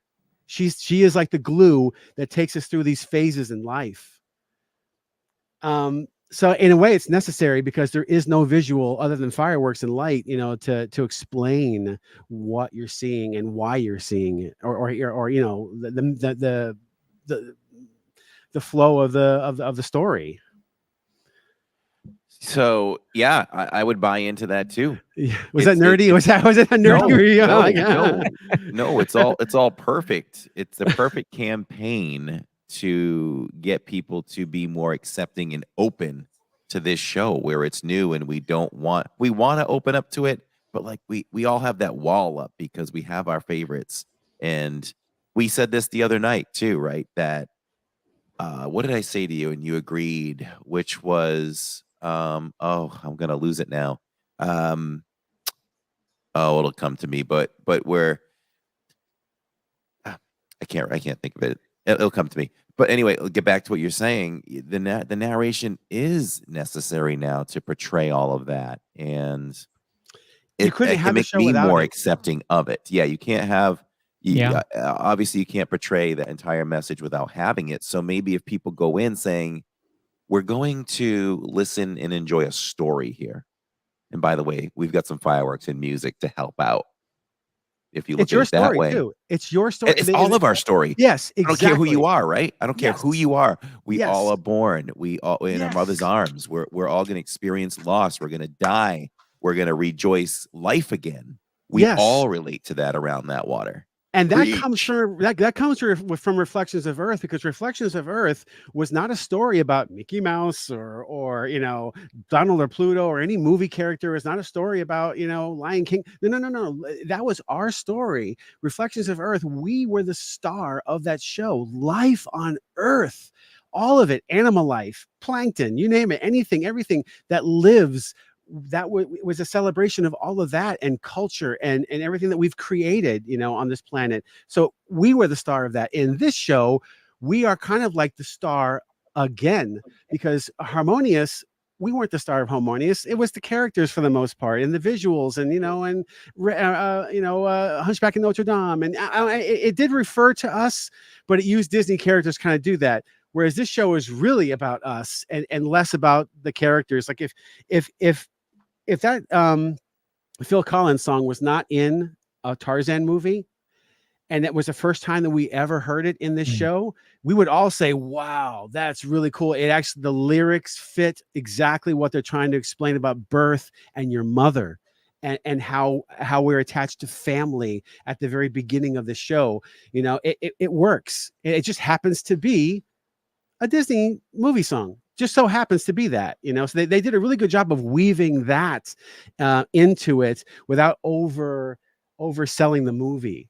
There was nothing about Tarzan, or nothing about any of the, the one with Toy Story 2 where she used to love me, and the death scene, where it all goes red, and she says that, look, we all suffer through grieving, all of us, and they play that Toy Story. So it wasn't about Toy Story. It was about us entirely, and they didn't need to have Woody, dancing for us or anything like that, because it was entirely about us and our grieving. Hence the story, right? The story of us. Yeah. So, and so that's now that I'm looking at it in this way, I think I'm tuning in to what the Imagineers were really, trying to get across in this message. And I'll say something else, and I'll try to keep it like not spicy. But DIZPod is here for a little bit of spice. No, I mean, because this is where we can speak a little bit. Yeah, because this is also on the controversial side, and I don't want to. Yeah. I realize the sensitivities about kind of what I'm going to say, and that is that I noticed, and I was paying very, very close attention to this, especially when I was watching it again. There is no, I'm just going to say, any kind of social messaging in this show. It was devoid of any social messaging, any kind of activism of any kind, politics, nothing like. It didn't have anything. It's almost like they avoided that category completely. The temptation to put that in, you could call it virtual signaling, you can call it anything you want, but it stayed above all of that. And all of the social quibbles that we have and the social arguing that we have, amongst, the right or the left or whatever it is, wherever you stand, in the spectrum, it was above all of that. It didn't go down into that. It stayed above that, and it stayed on themes that we just all 100% of us can feel and agree with and understand and experience in life. And I think that was really cool, because I think that was a deliberate attempt to stay above all of that and stay higher, and let all the social stuff kind of like be below that. You know what I mean? I think it was intentional, and I think it worked good. I think it was something that everybody, wherever you are on the spectrum of life, in politics, whatever it is, I think we all can appreciate this show. Nobody can complain about it. There's nothing in it that is objectionable in any kind of a way from either side. And I think that was intentional.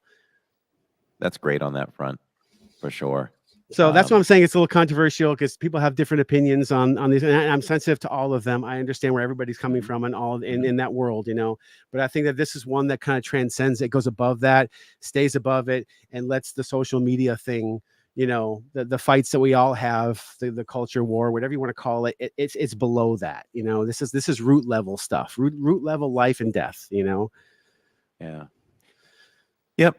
Hey, it's Disney. It's where we go to escape. So, anytime we can just go and not bring elements of like that into things, Disney's not the place for that. So Absolutely. hopefully the new Disney after the last regime left, we won't enter into any more political entanglements, shall we This say. could be, and this could really be the beginning of what you would call the moving away from that. This could be the actual first kind of divergence into neutralism. I guess I don't know what the good word for it is, but just moving away from that debate.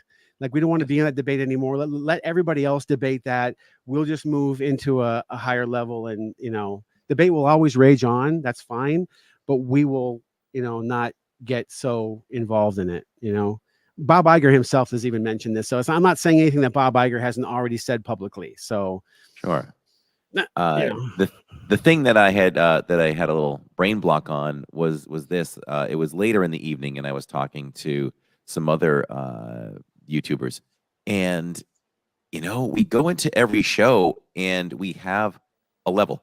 It's Disney's fault, right? They have set the bar so high for some of these shows. It's Disney.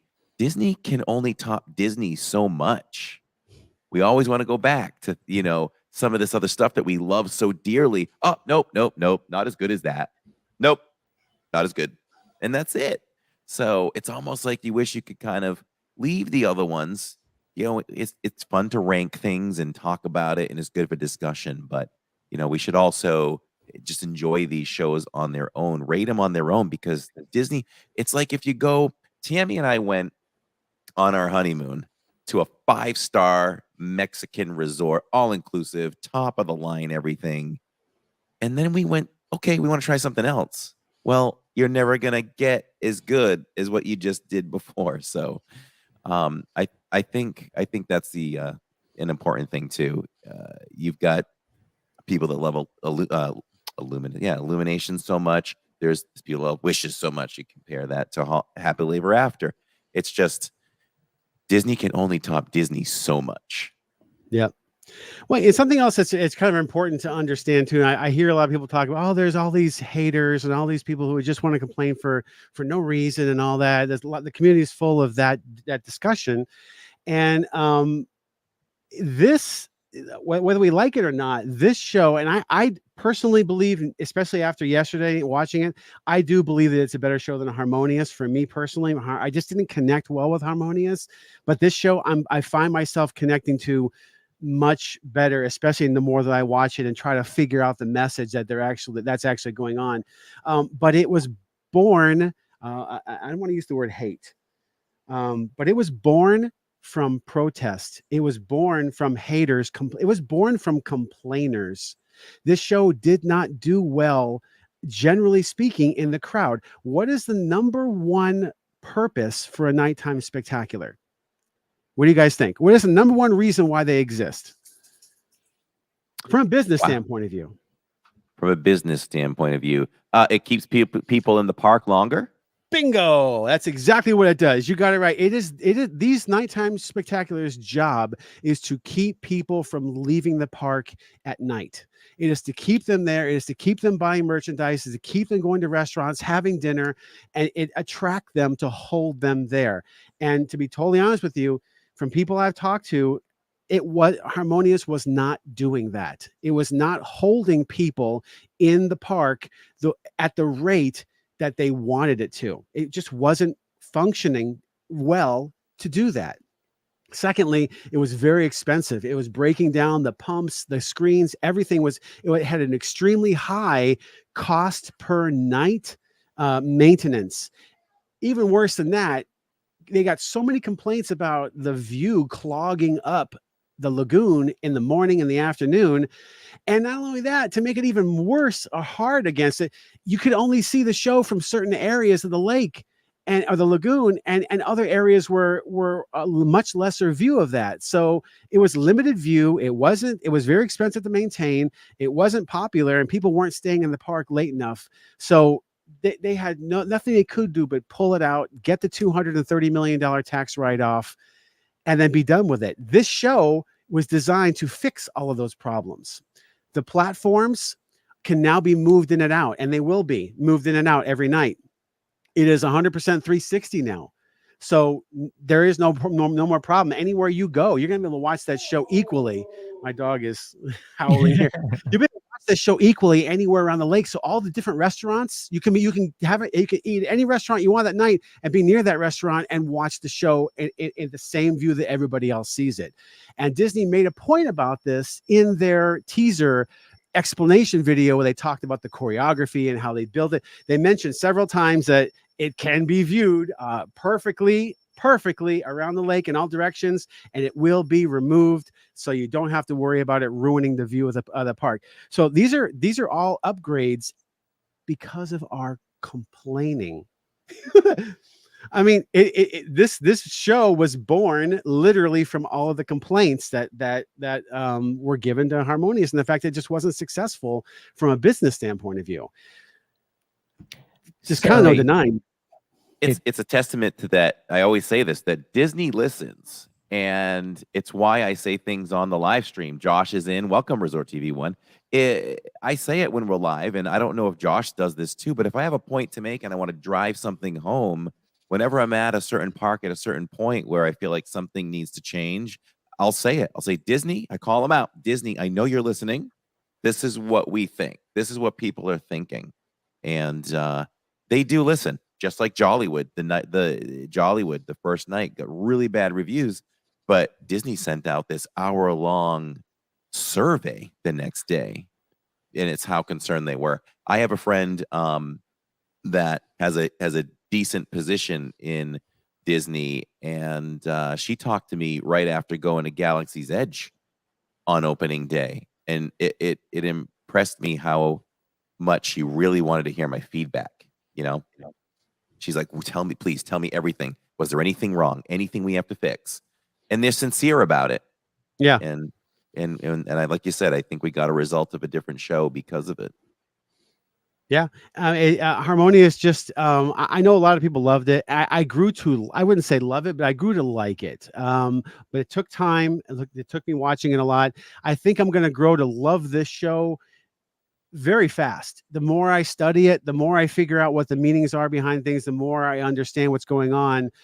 And there's one element about this show that really grabbed me, and it was the saddest part of the show, which was that blood red grieving scene, where someone you love.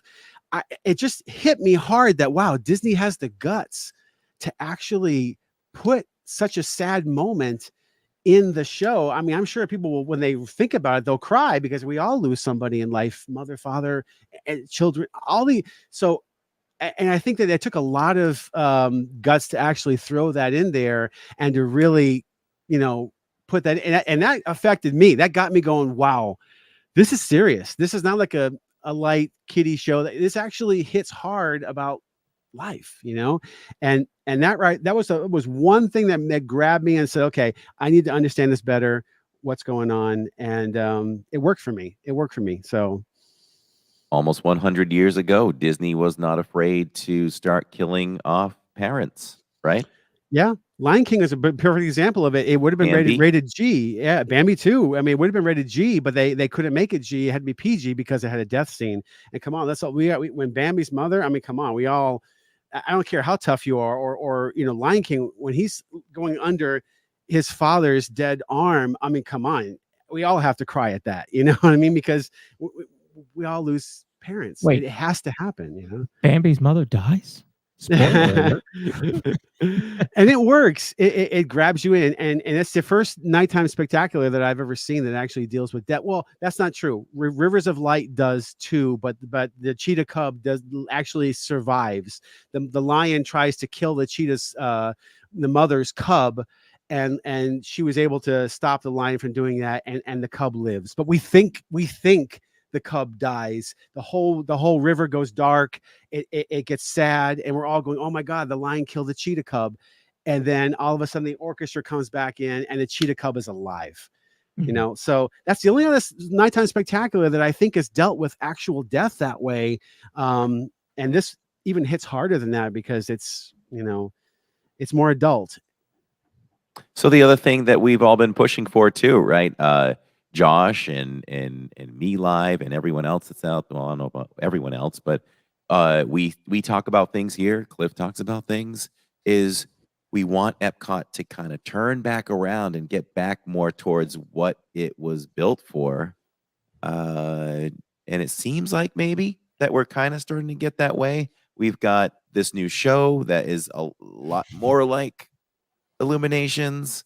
We have this brand new park area, Dreamers Point. What are our thoughts about that part of it? And we've got more education, right? We've got the Journey of Water, which is total education mixed with fun. It's kind of like an outdoor version, maybe, of, I'm gonna go blank on the name of it. Where was the testing area that was in that area before? Communicore Communi- East and Communicore was there, East and West, we remember on our trips where you'd Yeah. have like I can remember they had like doors that were shut like a million times over for testing. There was does anybody remember this? Oh, There was interventions. Interventions. Yes. Yes. That's like an outdoor interventions now, right? Yeah. Josh got it there. I knew he would. So yeah, we're getting a little more education, right? So let's hope that these new buildings, when they come out, have a lot more of that. If they do, I think there's going to be a lot of happy people out there. Yeah, I mean, look at the next attraction that we're going to get, seemingly anyway, hopefully sometime soon, is General Motors is redoing Test Track and putting it into a World of Motion themed. So they're going to connect World of Motion into Test Track. Don't know how to do it, how they're going to do it. My brain can only imagine in different ways, show elements and stuff like that. If you've ever been on the original World of Motion, and I have, it was such a freaking cool dark ride. It was really, really, Didn't really, get on really that awesome. one. Yeah, there's some videos out. They're not very good ones because they're all old, but boy, was that a cool dark ride, a long dark ride too. So if they can bring that in and connect that, that would be another big victory, I think, for your legacy Epcot fans. And education, I think, is really, really important. And I said that to an Imagineer that was there. She was asking me. I was there not far from Dreamers Point, and she was actually responsible for the Moana attraction. And I said, I'm gonna say something that's a dirty word. And she was like, uh-oh, like what? And I said, when I come to this park, I want to be educated. And I know that's not a very good word. It's not very fun because it's all about fun, right? But I think you can teach and have fun at the same time. And I want to leave Epcot, heading back to my car, knowing something, just something that I did not know when I came in the morning. Just teach me something, here. And she was like, oh, yeah, well, thank you for that. And I said, I do appreciate that you put in the flow of water. I said, you have the rivers, you have the ocean, the land, and the creeks and streams and stuff. And you actually cover the science behind how water moves around the land. I think it was really cool. We worked really hard on that. I said, there's one thing I could tell you. I wish you had placed this attraction between the seas and the land pavilion, because there's a giant space there, and you could have segued, because this is all about land and water. Ooh. If you had placed it in between those two pavilions, you would have cleared this space out here for more something else, and you would that could have been a great segue between ocean water and land, and in between you have Moana, which is the land and the motion, land and the water together. It would have been the perfect bridge, like psychological bridge between the two, and it would have been more out of the way. It would have been in an area that's wide open, and you could have had this for something else. And she said, well, it's too late now. It's too late now. That's a great idea, because it would be a great bridge, just like you said. Yeah, she shook her head. So Isaac was reading my mind too. I wanted to bring up the play pavilion. So I think it had to be you, Cliff, that mentioned this to me, that when you were talking to some of the Imagineers Tuesday evening, that they said there's so many things that we want to do for this park, but we have to get these buildings up first. So that's exciting to me. Like they're ready. I mean, there was things talked about in the political realm, right? That they're ready to just spend what, $43 million more dollars or something next year. 60 billion over 10 years. 60 billion over 10 years. Okay. Yeah. I was a little off. But that So includes yeah, so that includes cruise ships though. So and DVC yeah, includes, and it's global. okay, It's not. It's also global not just spending. for Florida. Yeah, no. So it just makes you wonder. So anything else, if you're thinking space and area, there's maybe another country that can be put in, but the play pavilion can't just sit there. So hopefully that will bring a classic type of Epcot attraction as well. We gotta hope that they're gonna scrap what they came out with a couple of years ago, being the play pavilion. Yeah, I have no idea what they're going to do with that now. Well, I mean, to be totally honest, we have to acknowledge the fact that there is there's a hurricane going on in Burbank right now. Disney's boardroom is literally just a tornado going on right now. There's so much politically going on, financially going on. They've got to spend 10 billion, a minimum of 10 billion in the next few months, write a check to Comcast to buy the rest of Hulu, the last 33%. So right now they're just trying to survive and float on, getting more loans to do what they have to do. And they have to, invest in the parks and get things. So they got to invest very, very strategically and very carefully, because they don't have unlimited money to do this. And the Imagineers want to do more than they actually have money for. I was asking them when the last portion that's still walled off, when that's going to be done. I said, it'll be done next year, right? And she looked at me and said, we hope so. And I went, you hope so? It's just a stage. It's just a meet and greet area. It's got some cool, triangles and stuff like that on the side. It's got some cool art, you got to be able to do that next year. Are you kidding me? I mean, and she's kind of just, she couldn't really say, but she wasn't sure that they were going to be able to get that done in 2024. And until Burbank calms down and everything kind of, relaxes a little bit with whatever's going to happen next year with the board and Nelson Peltz and the CEO situation, investors, everybody, Trian, all this stuff. We're probably not going to see any commitments on anything until this hurricane goes away over there first. Mm-hmm. Yeah, it comes down to the money, like you said, and they need to settle the areas where they're taking a big loss, which is media. And once they do that, then I have no doubt that they're going to start focusing more on the parks again too. Because let's face it, Universal. So I think Universal is ever going to threaten Disney to the point where they're going to take huge losses in the parks. No, but they do have Universal who's stepping it up over here in Orlando, and I know that's bothering Disney, and they want to have their say too in a rebuttal to that. So, and they're doing it with ex-Imagineers. People who Yeah. used to work for Walt Disney World are now working for Universal, and they got some good people over there. They have really good ex-Disney people over there. So that just tells you a little bit, about how they're going to start thinking about quality in the future. So nobody knows, nobody knows, but they do have to get this whole Disney Plus thing. Disney Plus is losing hundreds of millions of dollars per quarter. They have to report this to the investors. This is all public information, not a rumor. And ever since the day it was born, it's been losing hundreds and hundreds of millions of dollars every single quarter. They put over $15 billion in Disney Plus. 15 billion. You could literally have built 3 complete full theme parks with the money that they've been putting into Disney Plus, and they have to stop that loss. They can't keep losing hundreds and hundreds of millions of dollars every quarter. They hope by next year they'll get to the break-even point, but who knows?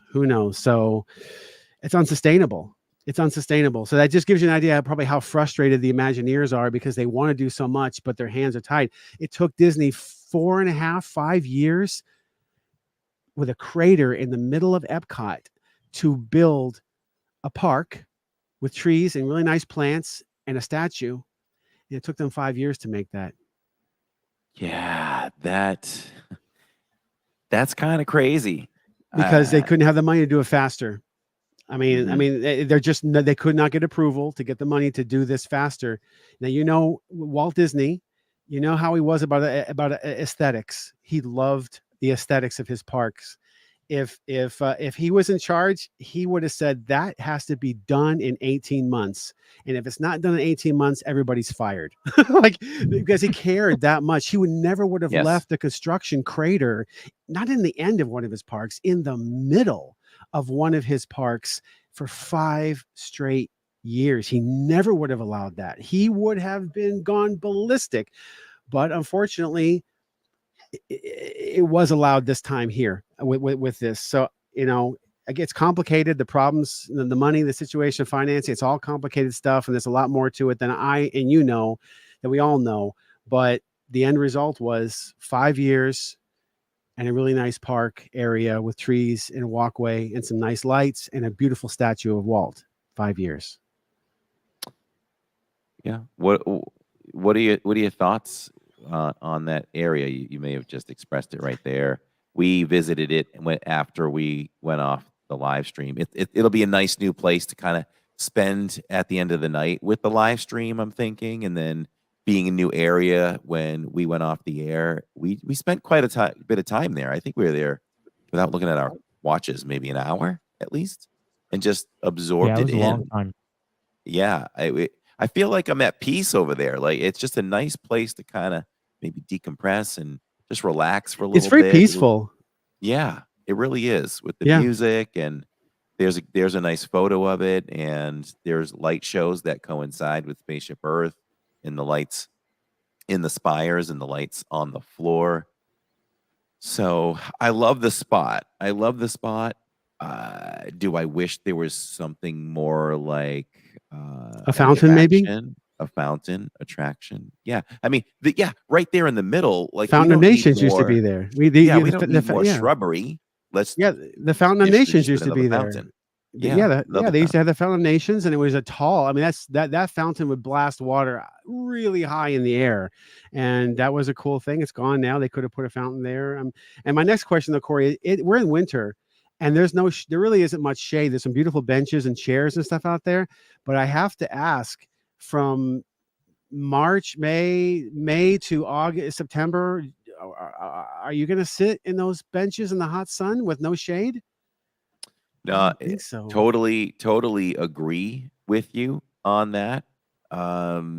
Nobody's gonna It's sit amazing they there. didn't think of that. And you know what? My mind kind of went there subconsciously, because when I looked at it, I was like, oh, wow, I could see me grabbing some food over at Connections and walking over and sitting in that area if there's Yeah. a table available. But I did not envision in the sun. I envisioned in the evening, and it has to be a cool evening. Right. So I don't know why there's not more shade. There's 90% of those chairs that people can sit are in the direct sunlight. And you guys know how Florida is in July. Whew, no one's going to sit there. Yeah. And you got to find shade. You can't be in the sun for more than 5 minutes without getting sunburned. So, yeah, it's a curious choice. I'm sure the Imagineers could probably tell a whole book on how all of that went down in the boardroom and so forth. But I do like it's peaceful and it's very nice at night. It's really cool. And having Walt there means a lot, though. Just having his statue there, we could debate about the statue itself and all of that, but just having him there is a neat addition. There was over an hour-long wait to take photos with that statue. Yep, there was. Can you imagine? That's the magic of Disney. Anything Disney does creates a wait time, doesn't it? Yeah. Surprised they didn't create a virtual queue to Lightning Lane for Walt. Yeah, exactly. Exactly. Excuse me.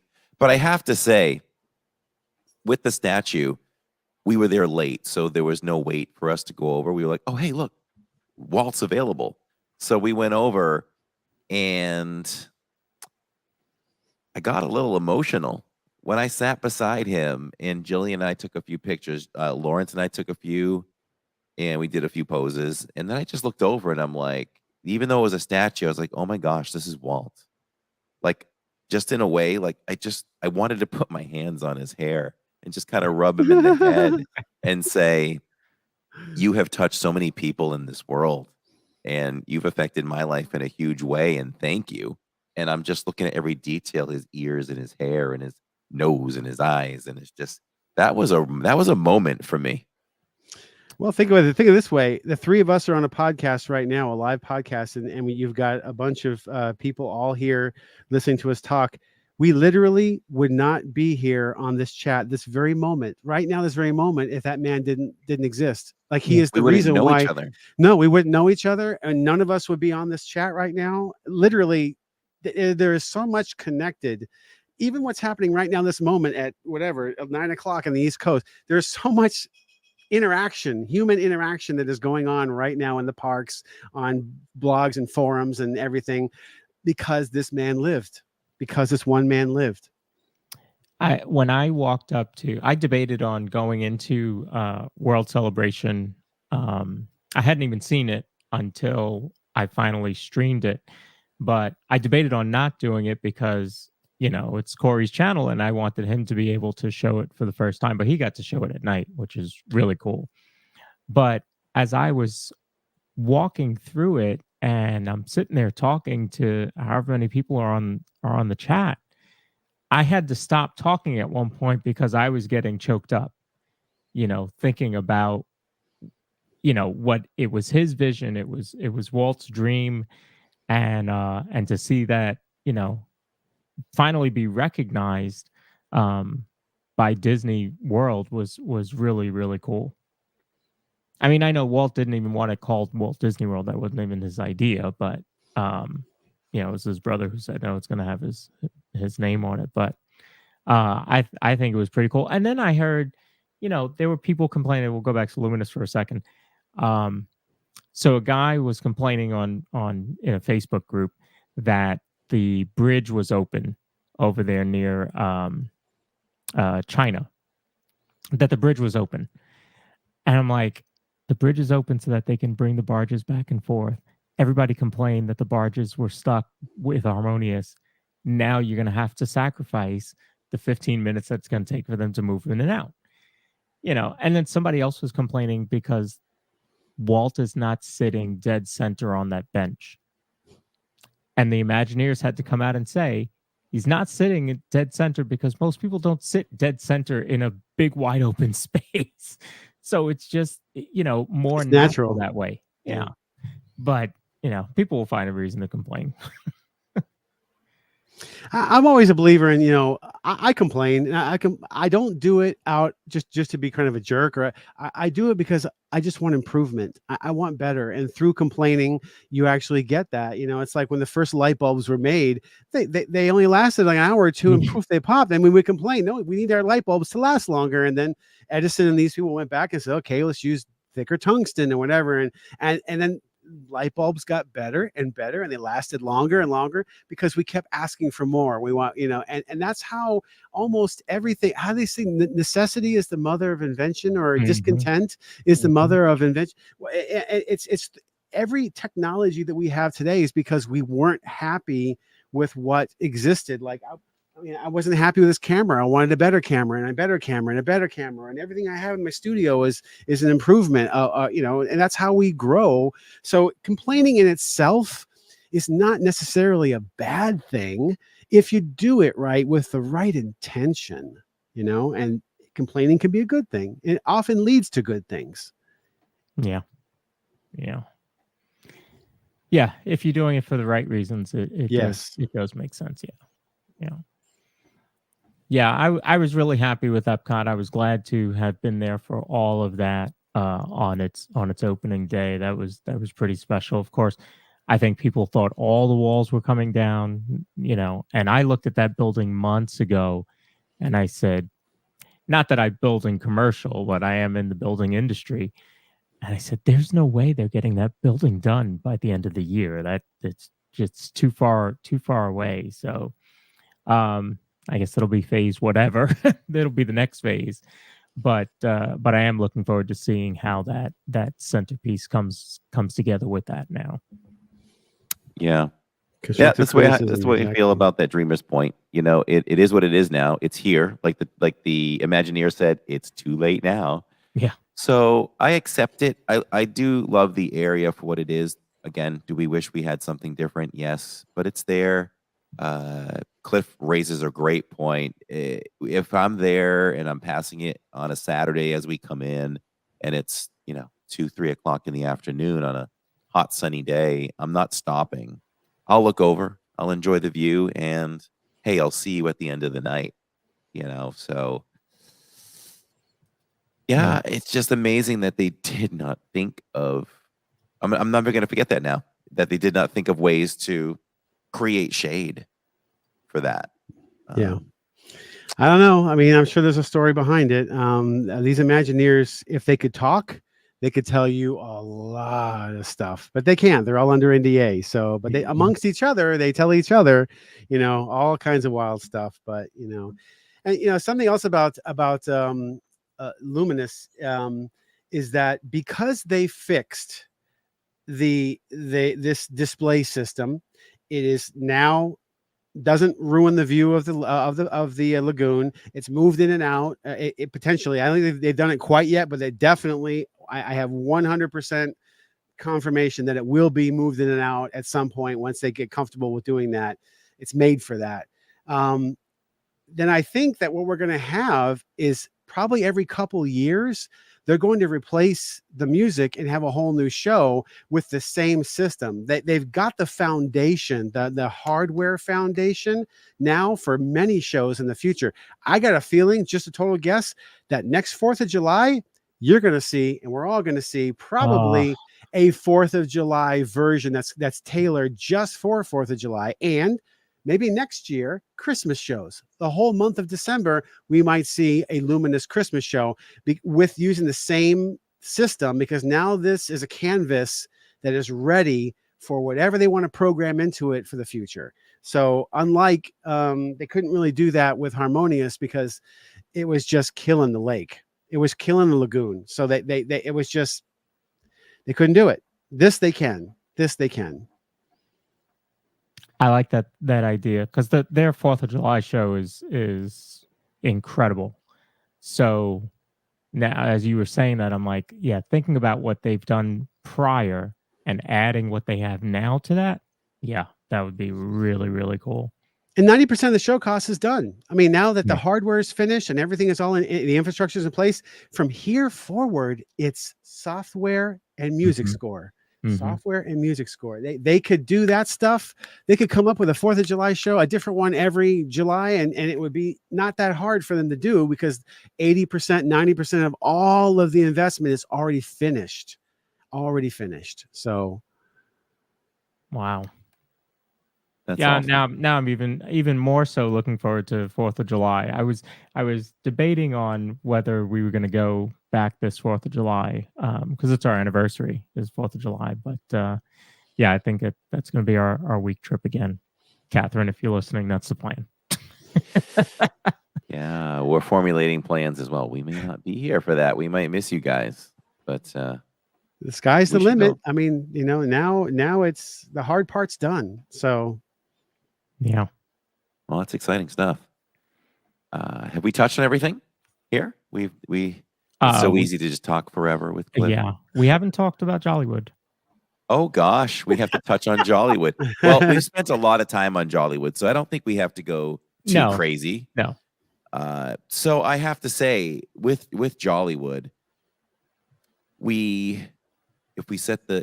we kind of set it up, we heard about it. We know the feedback wasn't very good at all. Disney stepped up and fixed things because they listen. And so Lawrence and I talked about this and we felt, okay, our expectation now, we all have an expectation when we go into something. I even do that every week, going to the movies with Jacob. What do we expect? I think this movie is going to be 85%. Okay, let's see where it ends up. So we went in with tempered expectations. I expected if this show is mediocre, I'm going to have a great time because I'm with great people. And we feel like we have this level of expectation. We didn't overshoot. And with that said, every moment of last night, I thought was amazing. Yeah. The Kermit Miss Piggy show was really good. What stood out to me the most in that show? Two things. The voice on Belle it just blew me out of the water. Disney does shows, and yeah, their performers do perform to Broadway level, but this girl would have been an absolute star on Broadway. She just killed it, and it was effortless in her singing abilities. Just amazing. We saw so much talent last night. I was blown away by the talent we saw. Yeah. So that was it. The dancers in that show were on point. Those guys and girls could move. They were tight. Very impressed by that. So I love that show for that matter. I also loved, let's move along. The Tip Top Club. Let me tell you, they nailed that. They absolutely nailed it. The singers looked like they were dead. It's what they were going for. It looked like they were ghosts. Mm-hmm. And that singer just pulled me in. I mean, I was in the front. Her look was on point. Her hair, beautiful lady. The soft song she was singing. I would love to talk to Neil about the breakdown of that. That performance was incredible. It was soft, but you could hear the level of ability in her singing. Mm-hmm. And there were times she just looked right down at me, and it was like she was connecting with me in that song. And I was like, wow. So there was that. And then The Nightmare Before Christmas, I saw a few clips of it. I didn't want to see the whole thing. To see Jack Skellington come out and believe that he was real. Yeah. You knew there was a puppeteer behind him. You couldn't see him. No. But to see him come out, I don't know what he was, 9 feet tall. He seemed like he was 9 feet tall. And the creativeness of making this play around the sing-along was so cool. The actors never spoke, but you could see their emotions and read into everything. The way they tied in their gifts and presents to what was going to happen on screen. Nailed it. 5 out of 5 on all 3 of those shows. I love in the Kermit show how they made it look like we were in the audience watching a TV show being filmed. Filmed decades ago, the way they would do it. The food was all great. It was great food. We enjoyed it all. I mean, the lowest ranking I did, I think, was that taco, the Mexican taco with the flour tortilla or whatever. Even that was really good. And I think I gave it like a 3.25. Yeah. And I wanted that jelly donut, and that was a 5 out of 5. So, and the popover, the holiday, what they call it, the holiday meal popover. Oh, the holiday over popover to cut a croissant type of bun and fill it with potatoes and turkey and a little drizzle of cranberry sauce. Yeah, was incredible. I enjoyed every moment of this. I think the Imagineers, well, would it be Imagineers? The creators of this event nailed it. And I think that the fact that, because we reacted at first, like, why would Disney do a holiday park show and make it more adult oriented? Guess what? They nailed it. Yep. And we did not feel like there were some kids in the park, but they didn't disrupt things to the point where we're like, okay, this is like a regular park night. There's a bunch of kids running around on an after hours night. No, it was really chill. And there was enough things to do, but not too much to do where you had to think, wow, I'm going to have to sacrifice something here. Yep. What am I going to bypass in this show? Nope. We calmly went to everything, tried the foods, even got on some rides with low wait times. Disney nailed it, and Jollywood needs to return. Yeah. Now, the shirt that you're wearing says inaugural year. So, inaugural year 2023. You don't want to see below that. So I believe they're already planning for it to stick around. I think that they sold enough tickets. Now, funny enough, the night we went last night was not sold out. So it was, there were still tickets available day of. Oh, okay. Yeah, I joked with the cast member. I'll finish off with this of Jollywood. I joked with the cast member coming in when I got this shirt. She goes, "Hi and welcome." And I'm going to paraphrase, but she's like, she's like, this is what we have to offer today. And I'm like, oh, well, I'm here for the ornament and the mug and the cooking apron. And she's like, oh yeah. And also this and that and this and this. And she was naming off all kinds of items. And she's like, well, if people keep coming and they enjoy it and the feedback is great, we'll be able to sell you all that different merchandise next year. There And you I was go. like, awesome. So really good time. I was pleasantly surprised. And I feel like if I went in with super high expectations, it might have tainted my view a little bit. Like, okay, it didn't quite meet that. I'm glad we sat back and let things get corrected and then went in with a more tempered point of view. Yeah. Here's what I took from Jollywood Nights. My jacket. So I'm gonna break down this live stream to a vlog, and when I do, I'm gonna make sure. I thought of this today. I'm gonna make sure that we mention every single remark about that jacket. That's gonna make it a great vlog too.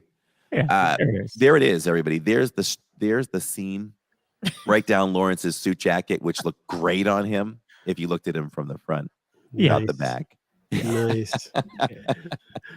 Very cool. Hey guys, I gotta leave in about 5 minutes. I got about 5 I think we're gonna wrap it up right now. Yeah, we I are. think we're gonna Okay, wrap it okay, up right okay, now. cool. Okay, Yeah. cool.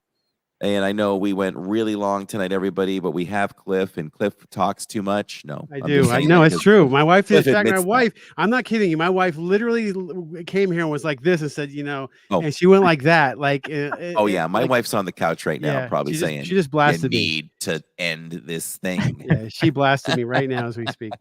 We apologize to all the wives, and we want to thank everybody for listening live. We do this live because we do it for you. We're like Disney. We heard you. We listened. We went live with this podcast. And yeah, awesome time. Thank you so much, Cliff, for being here with us. And we know we'll have you back. You're welcome back anytime. And A lot of fun.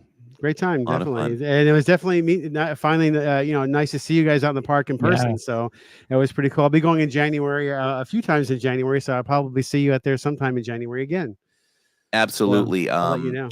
Yeah. Let us know. Let us know for sure. I'd love for you to meet the rest of the family and do that. That'd be great. Very So cool. make And sure if we you all don't go see you over to before the holidays. Enjoy every bit of the season, Cliff. Definitely. You Absolutely. too. Definitely. Absolutely. And for all the people who are think you have Luminous on their minds, I would just invite you to for everybody, go back and there's a lot of videos already. There's probably 30, 40, 50 videos on it already. Go back and take a look at it and look at it in maybe a different way and pay really close attention to really, I was saying that the narrator is super important, and look how it glues everything together into this whole life from beginning, birth to death, and the end and celebration. So maybe you might think of it in a different way. You might like it. I definitely liked it a lot more after the third or fourth watching of my video back over here, and it started to make sense to me. And I think over time it will gel and it will click with people, even people who are kind of like down on it right now. Thank you so much for bringing that perspective. I already have a greater appreciation for the show, and I'm going to listen to it more. And maybe the music will stick with me even quicker. So thanks for that. And I'm sure I speak for everybody listening to this podcast as well. So you may have sold us all on Luminous. We'll see. Yeah, definitely. And again, I'm someone who I really wasn't too excited about it on day one, and it didn't happen till the second, third, fourth time. So it'll grow on you. I think it will grow on people if you just give it a chance and pay attention to it. So that's awesome. All right, everyone. Thank you so much for listening live. If you're listening on the replay, thank you for listening as well. Make sure you all comment on this, as it helps the channel tremendously. It'll help the DIZPod grow. And we'll be back on the DIZPod next week, 6:30 p.m. Eastern time. We just may have a guest lined up that you will all enjoy. So stay tuned for that. We're live in the parks next on this channel. Hollywood Studios, Saturdays, all afternoon, all evening. Come on over and let's have some fun. And if you haven't subscribed to Living in Diz or to Cliff Flicks, please make sure to do so, because there's some great content. Yes, you're talking top quality across the board here when it comes to Disney, and definitely do that. All right, once again, thanks, Cliff. and we'll talk to you soon. Thanks, guys. For the DIZPod, I'm Cory. I'm Lawrence. This And is I'm the Cliff. DIZPod, everybody. And Cliff. See you next time, guys.